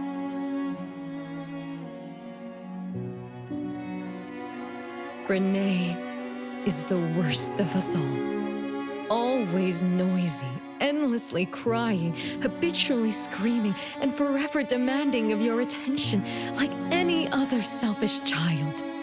Is that how that child expresses affection? Or do you find love or joy in her tantrums? We don't understand, but we do know one thing. That selfish child never loved her older siblings, despite all the care we gave her. Does she even see herself as part of the family? Or perhaps, being as cursed as she is, her only purpose is to destroy us. None of that matters. But your name also appeared on the registry. Does that not matter at all? The youngest daughter that you love most declared the end of your life. Because of our existence, the numbers on the registry representing your life are depleting. When the numbers reach 0, we will fall asleep with nothing left but gratitude. Fortunately, even when the numbers reach 0, you won't pass away. You were long banished from this world by that thing. You have never lived in the present. Even when the clock of fate dictated your end, as long as that thing offers you protection, you exist beyond the laws of nature. Yesterdays, todays, and countless tomorrows are all but the present to you, as you were forever frozen at that moment that thing took effect. Beyond that point, time no longer works on you. In the endless nightmares she brought upon us, this is the only thing we are thankful for. The malicious curse will never harm you. But even so, I won't forgive that child. Ever. Bella, managing family affairs has drained you. I'm tired too. Doesn't someone need to spend time with that child later? I understand. As you wish, Mother. As long as this makes you happy and fulfills your final wish, we'll maintain the facade of harmony until that child's curse destroys us all. No. That can't be right. Did I curse my own family? Am I the bane of my family, causing its ruin? Did I steal Mom's love away from the other siblings? Did I even take away their lives? Look at you, denying that you ruined everything. Exactly like before. It shouldn't be like this. You're right, sis. Why me? I love you all from the bottom of my heart. Do you all hate me? If that's true, why were you waiting under the tree to catch me? Love-hate relations in this family are more complicated than you can imagine. But no matter how much you doubt it, you can't deny that everyone here has done so much for you. Teresa prepared gardening tools and took you to plant Mother's favorite flowers to surprise her. But what did you do? You barely scooped some dirt before rushing to Mother for praise. When Mother saw the cuts on your hands from fooling around, she scolded Teresa for giving you hard work. You ran around Elliot each day, saying you desperately wanted to grow as tall as he was. So he managed your diet and made sure you drank milk.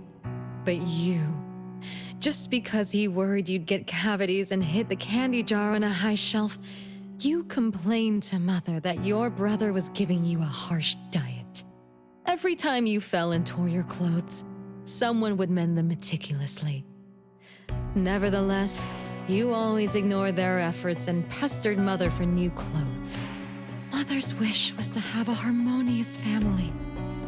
We were all trying to fulfill that wish, trying not to ruin anything. It would have been so much easier to pretend and spoil you the way Mother did. We could have created the harmonious family Mother wanted, even if it was just a facade. That would have sufficed.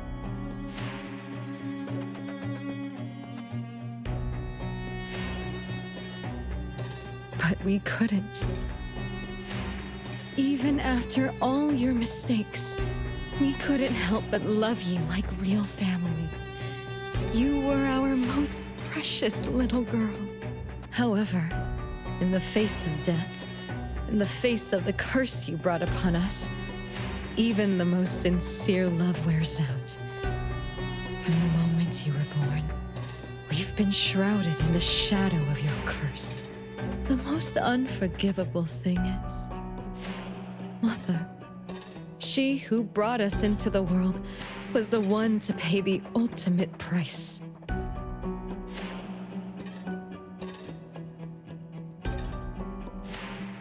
Look, it's playtime again. Your favorite game of hide and seek. You were always the worst at hiding. Anyone could find you easily. You were bad at hiding, but worse when you were it. Once, you turned the house upside down and still couldn't find anyone. I remember. It was getting late, but the house was so quiet, so empty. I remembered the ghost stories you told me. I suddenly felt the paintings were staring at me, and the tables and chairs were slowly moving. I thought you left me behind. You finally remembered. But now, looking at it, the opposite is true. You're the one who abandoned us. When you started wailing that day, we came out of our hiding places. Do you remember what we told you? We are a family, and we'll always be together. That's right. Good girl. Time is up for hide and seek. Once again, you're all alone. Come find us. I'll be it? This time, you have to find all of us. We'll be waiting for you.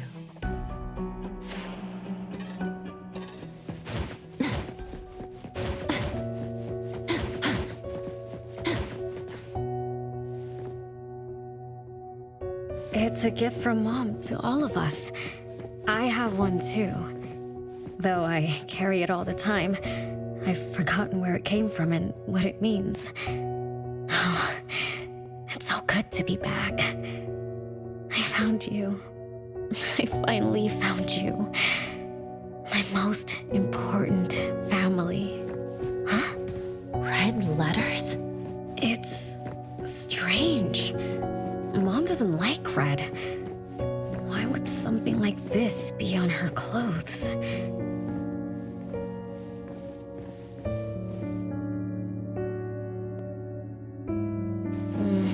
I'm still bothered by those red letters. Aren't they the first letters of names? If they are names, they do match with the voices we heard earlier. But that bright red, it's like a warning. I don't think Mom did this.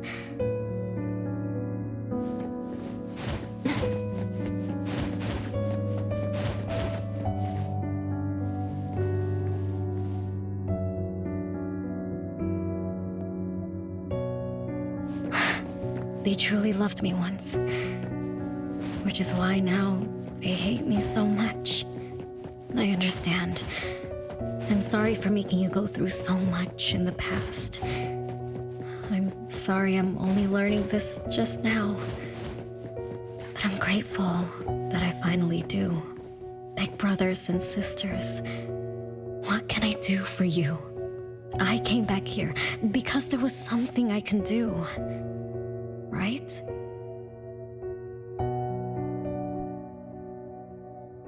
No one found me? Yay! I'm about to win! I already told you I'd win this time. No one will think Renee is hiding here. It's Renee's secret hideout. Who's that? Me? I thought we were it, so we can find my siblings. But why is my childhood self here? Back then, who was actually it? Was it Mom? Wait a second. Are we really seeing the past? I think so. I do remember something like that happened when I was a kid, but I only remembered part of it. What we saw should be the whole thing. Are you really sure this is the whole thing? At least, that really happened. Every small thing I remember confirms that they were real. So those words, all those hurtful words, they were real too. Is that right? Something doesn't add up. Please, follow me.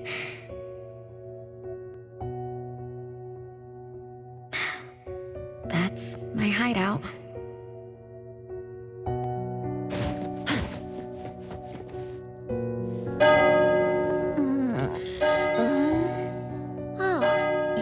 You found me. Am I the last one to be found?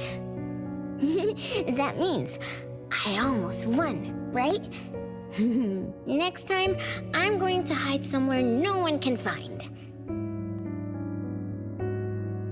Oh, are we going to eat soon? Remember to wash your hands before eating. My big sis and big bro will check. If I don't wash my hands, he'll pinch my cheeks. He always says my cheeks are like the softest dough. He only says that because he wants to pinch them. I'm going back now. Is this the last puppet? No. The last one is here. Look, another letter. R. I've always carried this puppet around. Why is there a red letter etched to it too? It must mean... You finally arrived, Renee. Yes. Big sis, I'm back. But you still don't understand. All you did was watch a replay of how our family met our demise. You must have enjoyed how we cursed ones relive our miseries day after day. No, Big Sis, that's not true. The audience, forgetting they were part of the play, denies their sins, as if forgetting would make it all go away.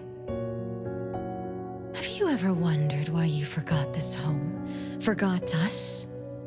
Were you forced to forget, or were you unwilling to look back? Renee, you can't lie to yourself. I forgot about the family because I was escaping the past. Looks like you finally found the answer. Yes, I was born from your desire to escape everything. You left all the painful memories of home with me, so you could live carefree in your blissful ignorance. And I will forever call you back, trying to make you remember. You belong here. You belong to our family.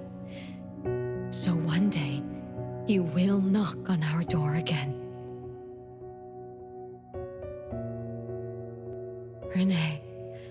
Renee, what feelings do you carry as you come home? Now that you remember what happened when we were children, now that you know of the curse you cast upon us, are you shaken? Do you even feel the slightest bit of guilt? You won't. You've always been selfish, greedy, and reckless. You betrayed the very purpose we were born to follow. To love Mother, to be with Mother, and exist only to fulfill her wishes. I'm so sorry. I'm so sorry. You shouldn't apologize to me. Have you ever thought about our mother? Our mother who exists outside the flow of time? What could be her ultimate fate? Mom? What happened to Mom? She gave you everything. All her love, all her life, and that thing. Her eternal present, which would have sustained Mother's immortality.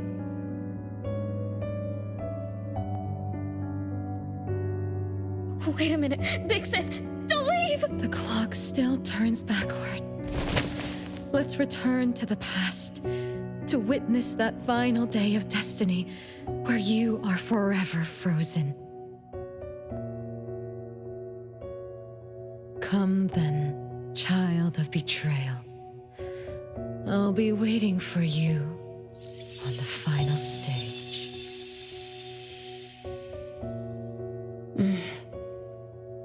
Yes. I betrayed this family. I lived in a daze. Left my family behind. Just to forget my own sins and escape from my endless guilt. That sin. An unforgivable betrayal. I lived for so long, without purpose.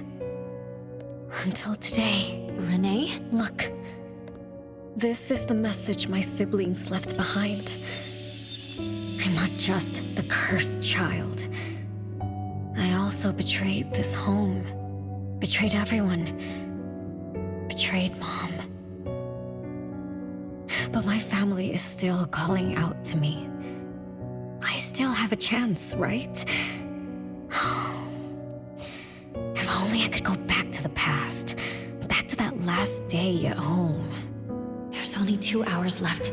I need to find a solution soon. I should talk to Renee about what just happened.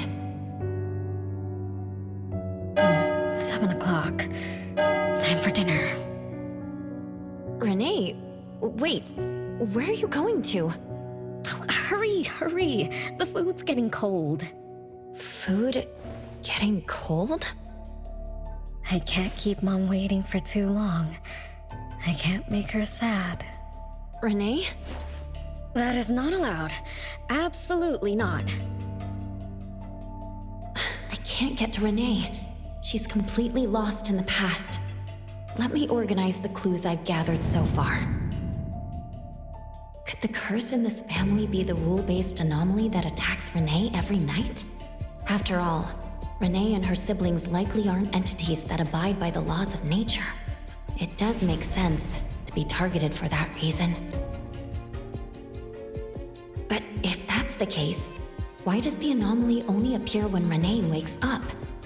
Shouldn't the anomaly that enforces the laws of nature have appeared with the first child? Can we really trust this, Bella? Something's not right. Also, why does the puppet Renee carries also have a red letter on it? Are these things caused by the anomalous realm? Or perhaps someone, an Esper, orchestrated all of this. Is that Bella really a shadow from the past? Anyway, I should catch up with Renee.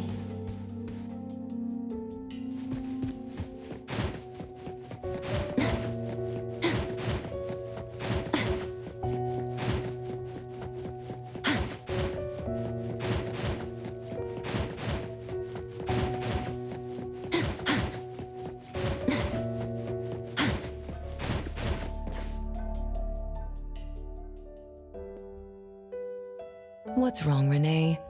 You haven't eaten much. Big Bro's cooking is great. I'm just not hungry. The Mighty King looks tired. He's not moving at all. Won't even sing anymore. Your little cricket? Yeah, my favorite one. Did the Mighty King die? He was still wiggling his whiskers around confidently yesterday. Or maybe he's just in a bad mood, like me. I don't know.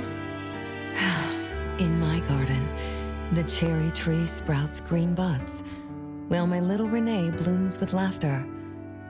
Each day, withered leaves drift down, returning to soil, resting peacefully with insects that will never sing again. Such is life, a circle without end. Don't be sad. You'll catch new crickets with shinier shells and better songs. But I want to play with the mighty king. He's been for a long, long time. Is there anything after death? Will we die too? I know. It's a world where you're all alone. No mommy, no big brothers or sisters. Just a world that's always dark. That sounds scary. I don't wanna... Scary? You're funny, Renee. Can't move, can't hear, can't see. That's no different from when we were sleeping in our wooden boxes. Dying isn't that big of a deal.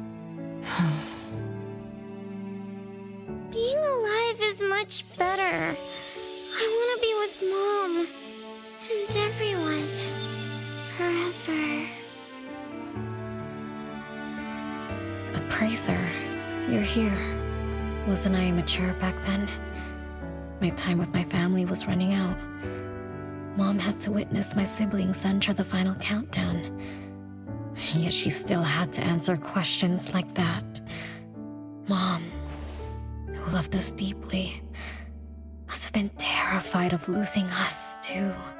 Appraiser, could we go see her? I just need to see her a bit more.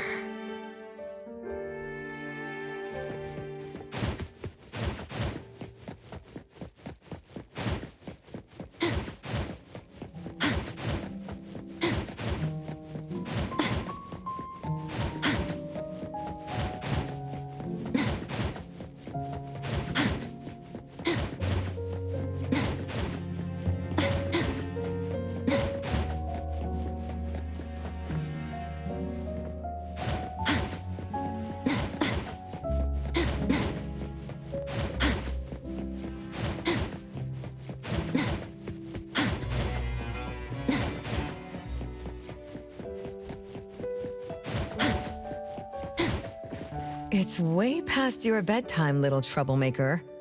I can't sleep. Oh, still feeling sad about the mighty king?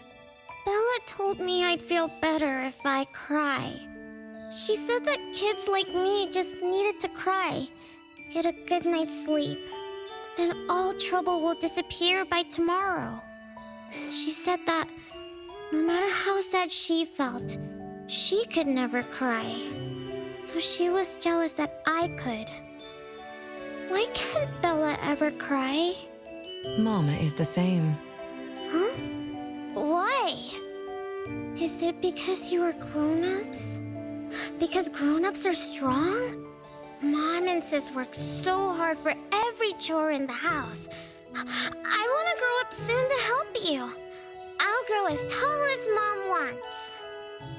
Oh, if you want to grow tall soon, you can't be picky about food. No, I don't want to eat green peas. All right now, Mama will tell you a story and put you to bed. You'll grow fast as long as you sleep, okay? Are you continuing yesterday's story? No, tonight I'm telling you a story that no one has ever heard before. Once upon a time, there was a carpenter living in the royal city. Her skill was beyond compare.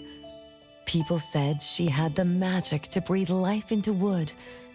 If she wanted to, those lifelike puppets she created could become alive. The old carpenter loved crafting, but she was facing a most difficult challenge.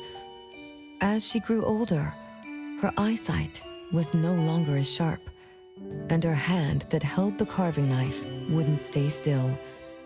Could that be the end? She remembered what people said about her. If she was as good as they say, couldn't she craft her own assistant? She made up her mind, then began to work. What should a perfect child, a real child, have? He should have the strongest body. The child was born.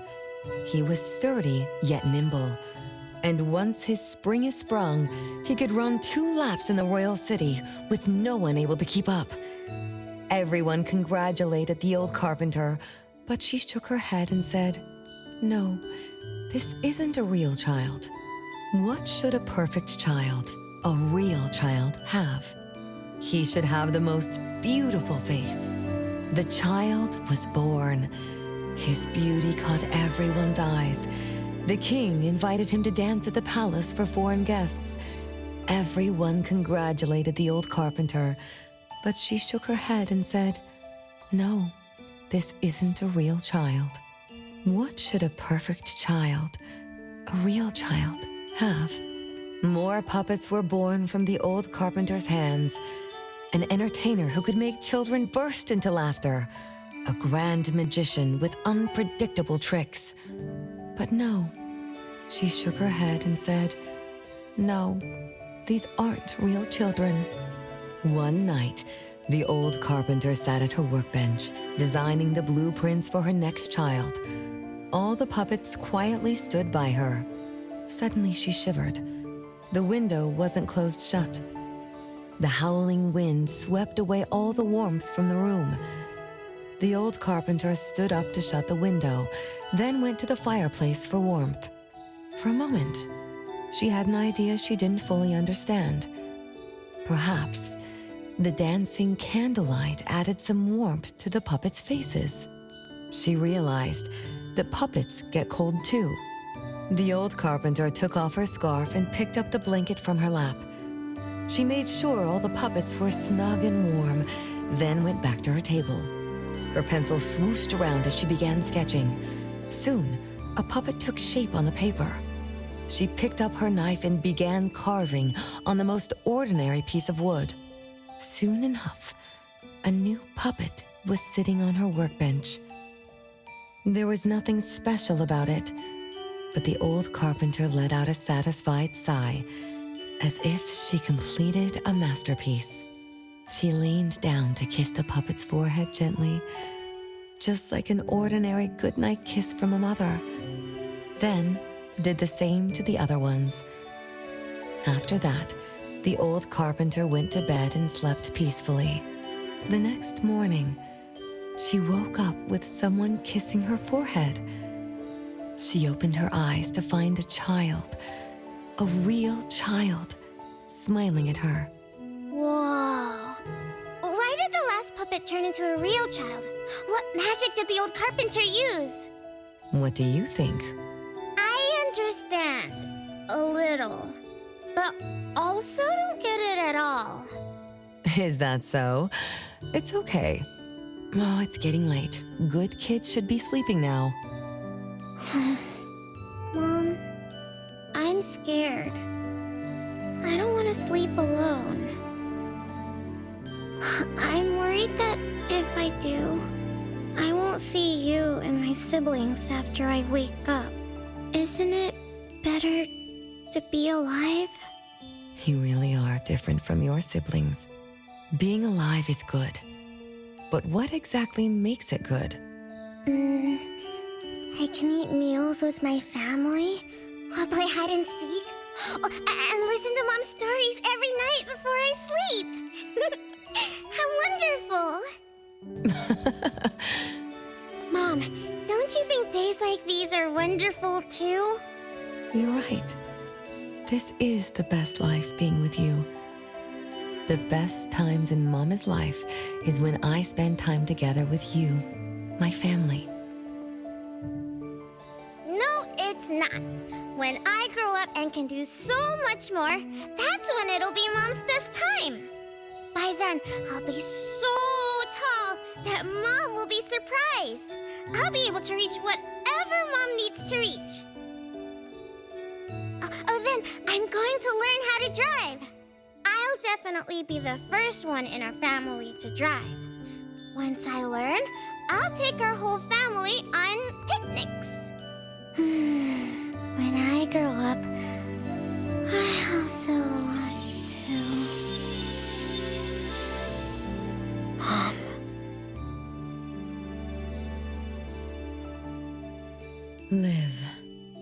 Live forever and ever. Do you remember now? That most selfish and greedy wish you made to our mother. With our death sentence, we should have turned back into puppets over 50 years ago. Have you ever wondered why you've been able to escape the debt collector until today? That's the secret that granted eternal life. The secret that froze Mother's body and soul at that very moment. And the price she paid for this eternal moment. Exiling herself out of the mortal world, living without worry or care, without joy or sorrow, without thought or feeling. She should have been enjoying her unmoving life, and we should have been nothing but puppets she made on a whim, with the sole purpose to serve as her children. All we had to do was live under Mother's roof, love her, be loyal to her, and fulfill all her wishes. It should have been that way, even when faced with the registry, faced with the curse you invited. All we could do was to give everything we got and do our best to fulfill our mission until the countdown ends. But what about you? You endlessly sought for Mother's attention, affection, and everything she could possibly give. Now tell me, on that final night, what did you wish from Mother? I told her I wanted to grow up fast. That's right, honest child. And then?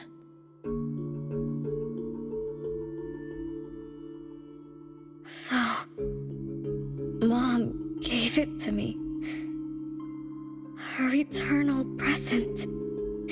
No, it shouldn't be like this. I didn't know. What have I done?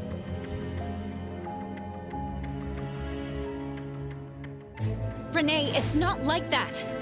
Yes, the eternal present that should have protected Mother is now in your eyes. You didn't just betray us, but also the person who loved you most. So tell me, how does that make you feel? Guilt? Regret? But you don't need to apologize to me. We'll forgive you, and Mother will still love you. You're still our adorable little one, our innocent troublemaker. Forgive me? I can still earn your forgiveness?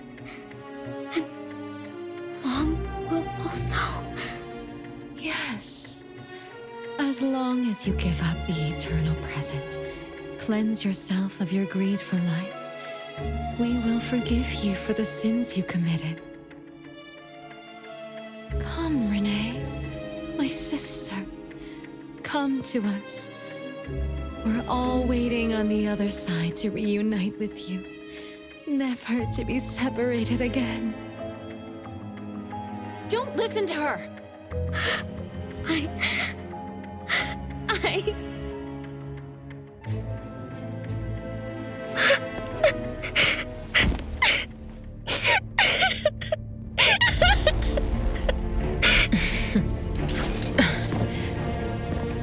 Who exactly are you?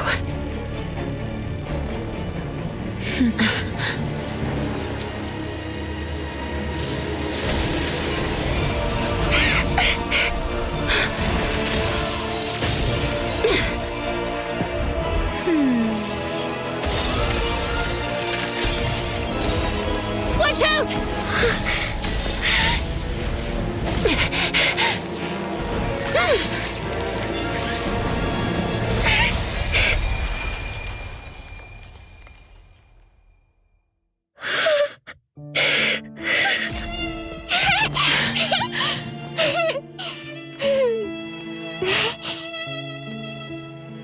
Remember to get to bed early and eat your veggies.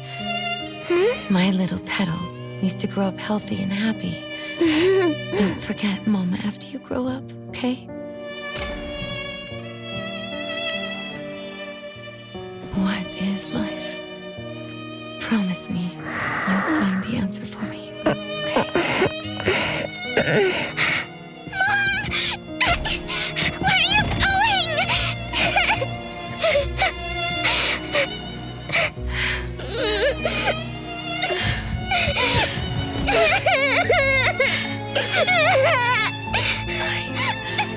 I don't need you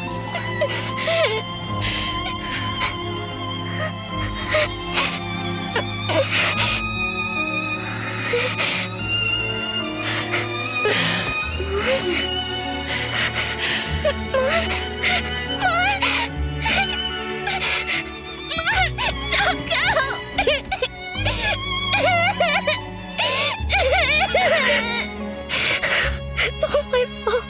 It's all because of me that Mom...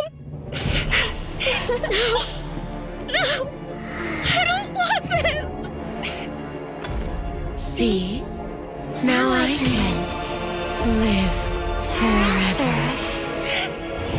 I don't need you anymore!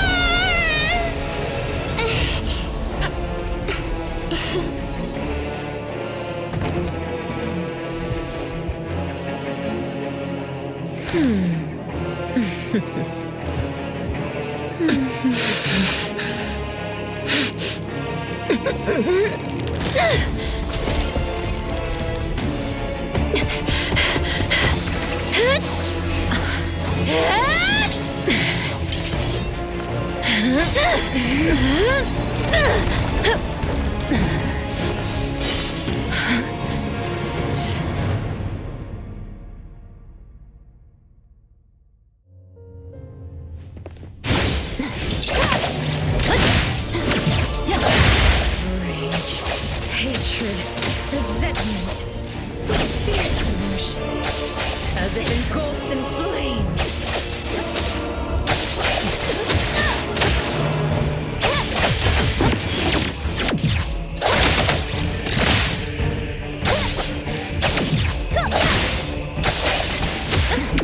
Not too difficult.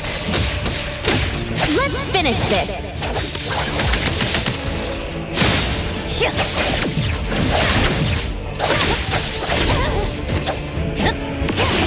Feeling good.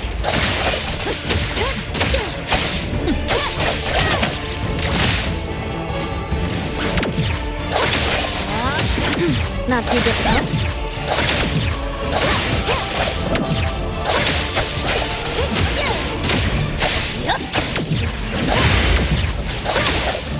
Feeling good. Now's the time. Fate, splinter, and fracture.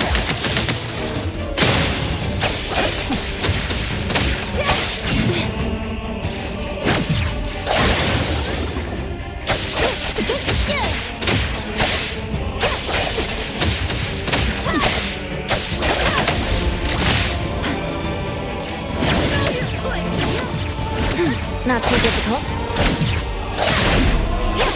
Stronger than I expected. Let me show you something.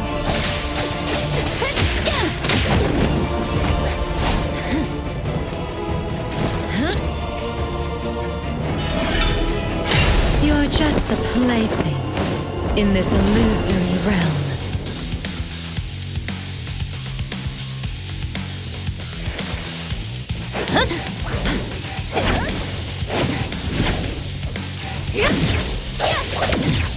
Feeling good. Entertain me with your struggles. Once I'm born, I'll bury you in this scarlet floral sea.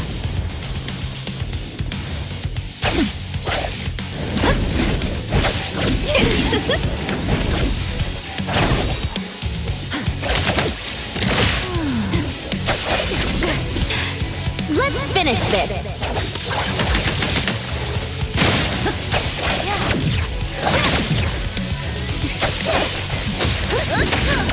Not too difficult. Feeling good.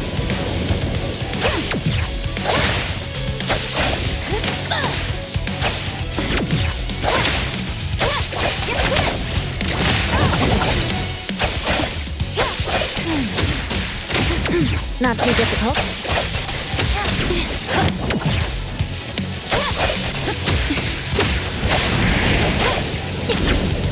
Be careful.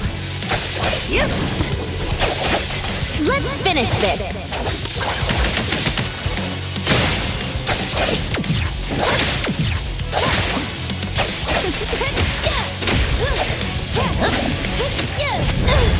My mistake.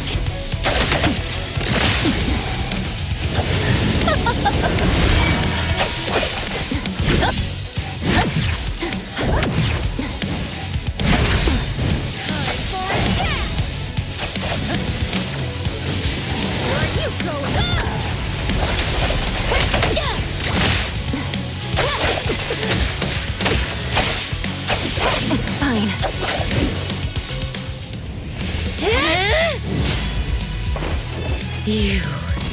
I won't let you do this! Such arrogance!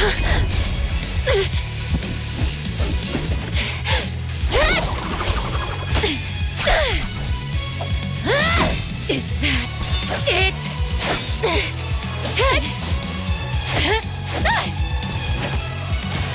Come again!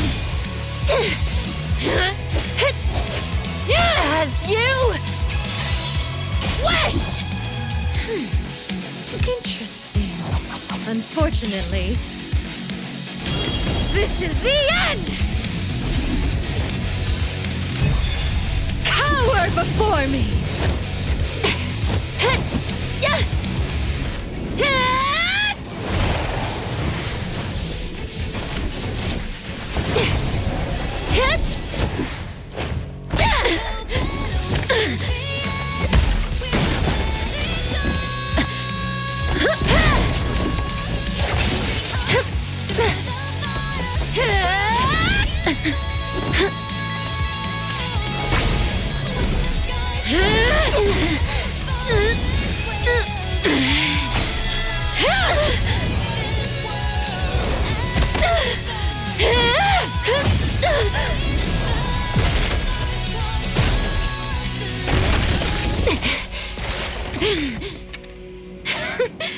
That look on your face. I like it!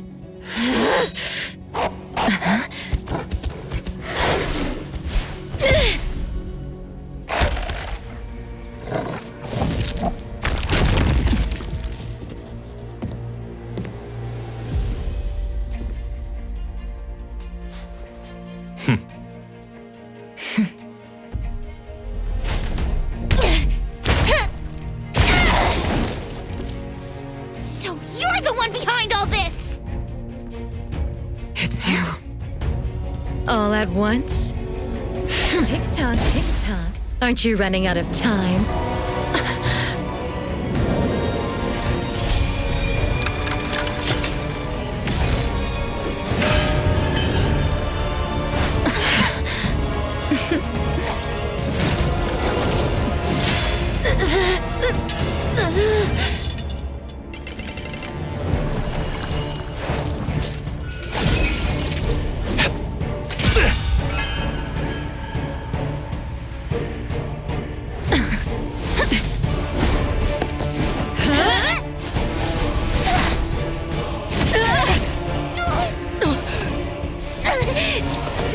You're slower, Daffodil.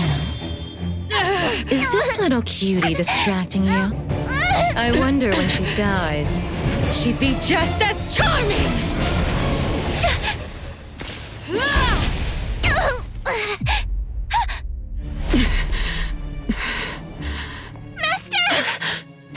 How nostalgic, sister. Sanko. We'll meet again. Just so you know, Mother misses you too.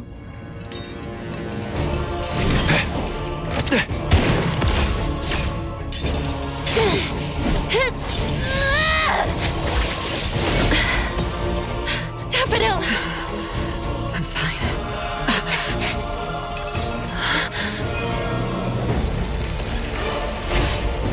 It's not over yet.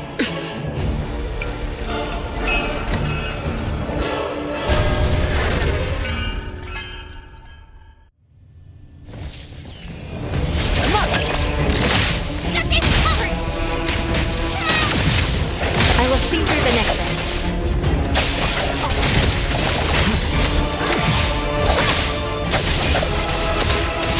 Time for a change! Just warming up! Just a tickle! Nice work. Let me take over. I will see through the nexus. Let's finish this. Saw it coming. Trust me.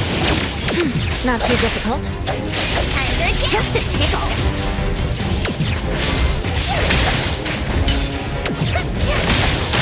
Let me take over. The easy done arrived! Careless. Take that! The city's mine! Trust me. Leave it to me. Thousand eyes, awaken! Let me take over.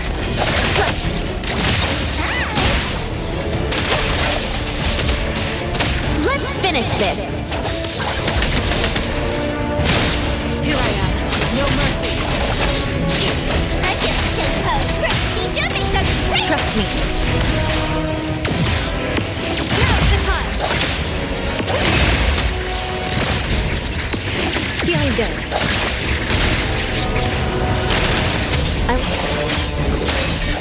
Nothing can trust me. Time for a change, everyone! Follow my command! Let's march.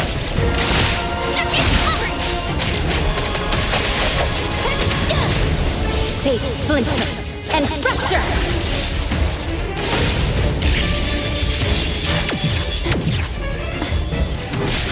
Not too difficult.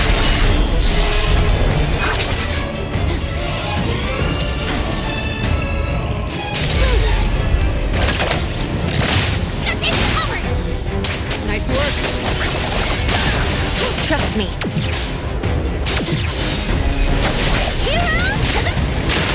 I will see through the nexus. Feeling good. Nice stay sharp. Nowhere to hide. Unpredictable. Trust me.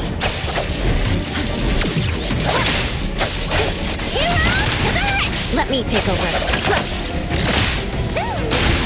Nice work. Trust me. Let's finish this. Watch the timing. Time for a change! Take that! The city's mine! I will see through the nexus. Feel no mercy.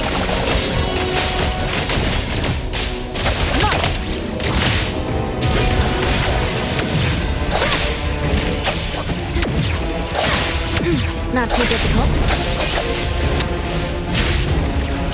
Let me take over.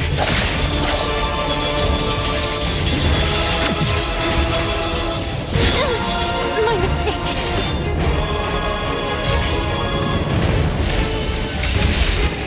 Feeling good. Is everyone okay?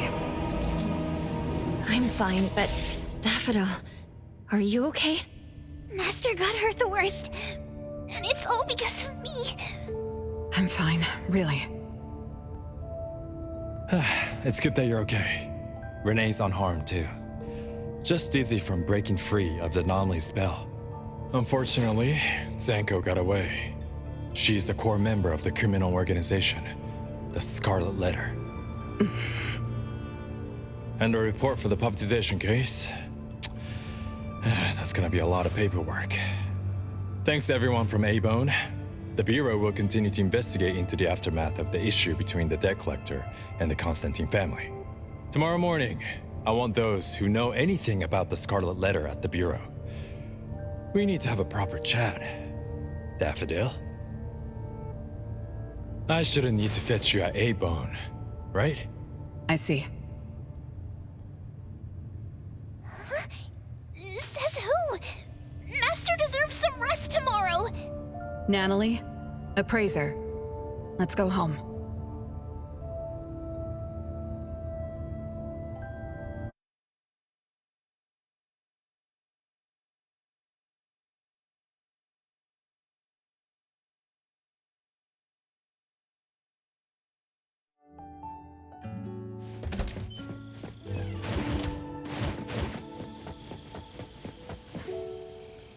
How are your wounds? You should rest earlier tonight. It'll be fine soon. And how are you? Are you okay? Her Esper ability can affect people's minds through auditory and visual hallucinations. I see. So all the stuff Renee and I saw were illusions layered on top of the debt collector's anomalous realm. Or rather, an illusory world tailor-made to her understanding of Renee, after thoroughly excavating Renee's thoughts and feelings. In other words, Zanko used her Esper ability to alter the family's history, making Renee believe she was responsible for her family's deaths, leading her to voluntarily give up her eternal present. The eternal present probably requires the owner's verbal consent before it can detach itself. An anomaly that can grant its host immortality must be incredibly rare. The Scarlet Letter has acquired more than one rare anomaly. The incident at the Abisu auction was also their doing. With these reckless hits, it's like the Scarlet Letter is announcing their arrival at Hetero. This is just what their leader, Madame T, will do to demonstrate her superiority. Madame T?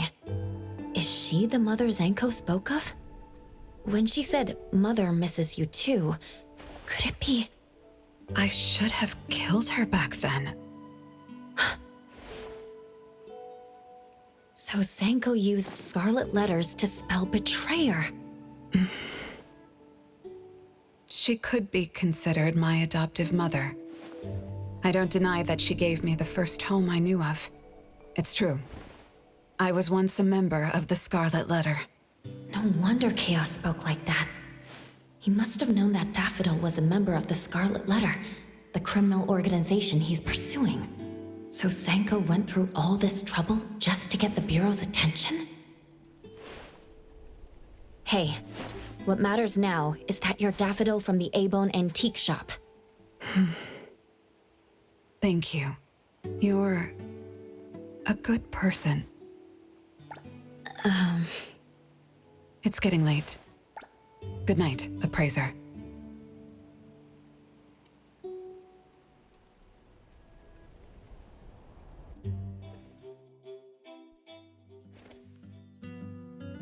Oh, appraiser, have you seen Master? Daffodil isn't here? She's been gone this morning and hasn't come back.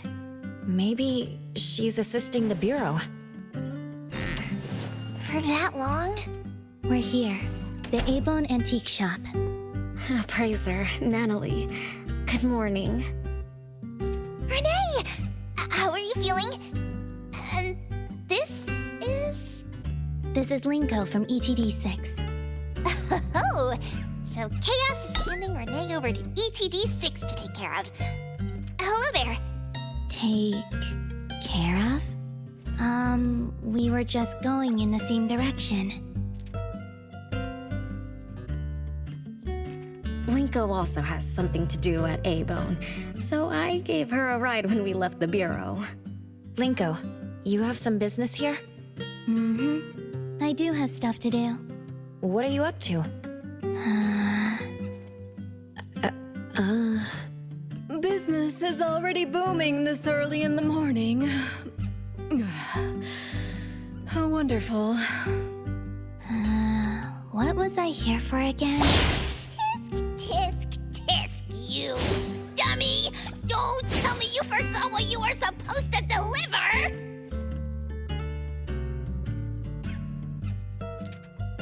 Oh, right. The delivery. Thank you, Xiaojun. Whoa! What's this? I'm an evil spirit that can devour souls! If you dare disrespect me! Xiaozhen is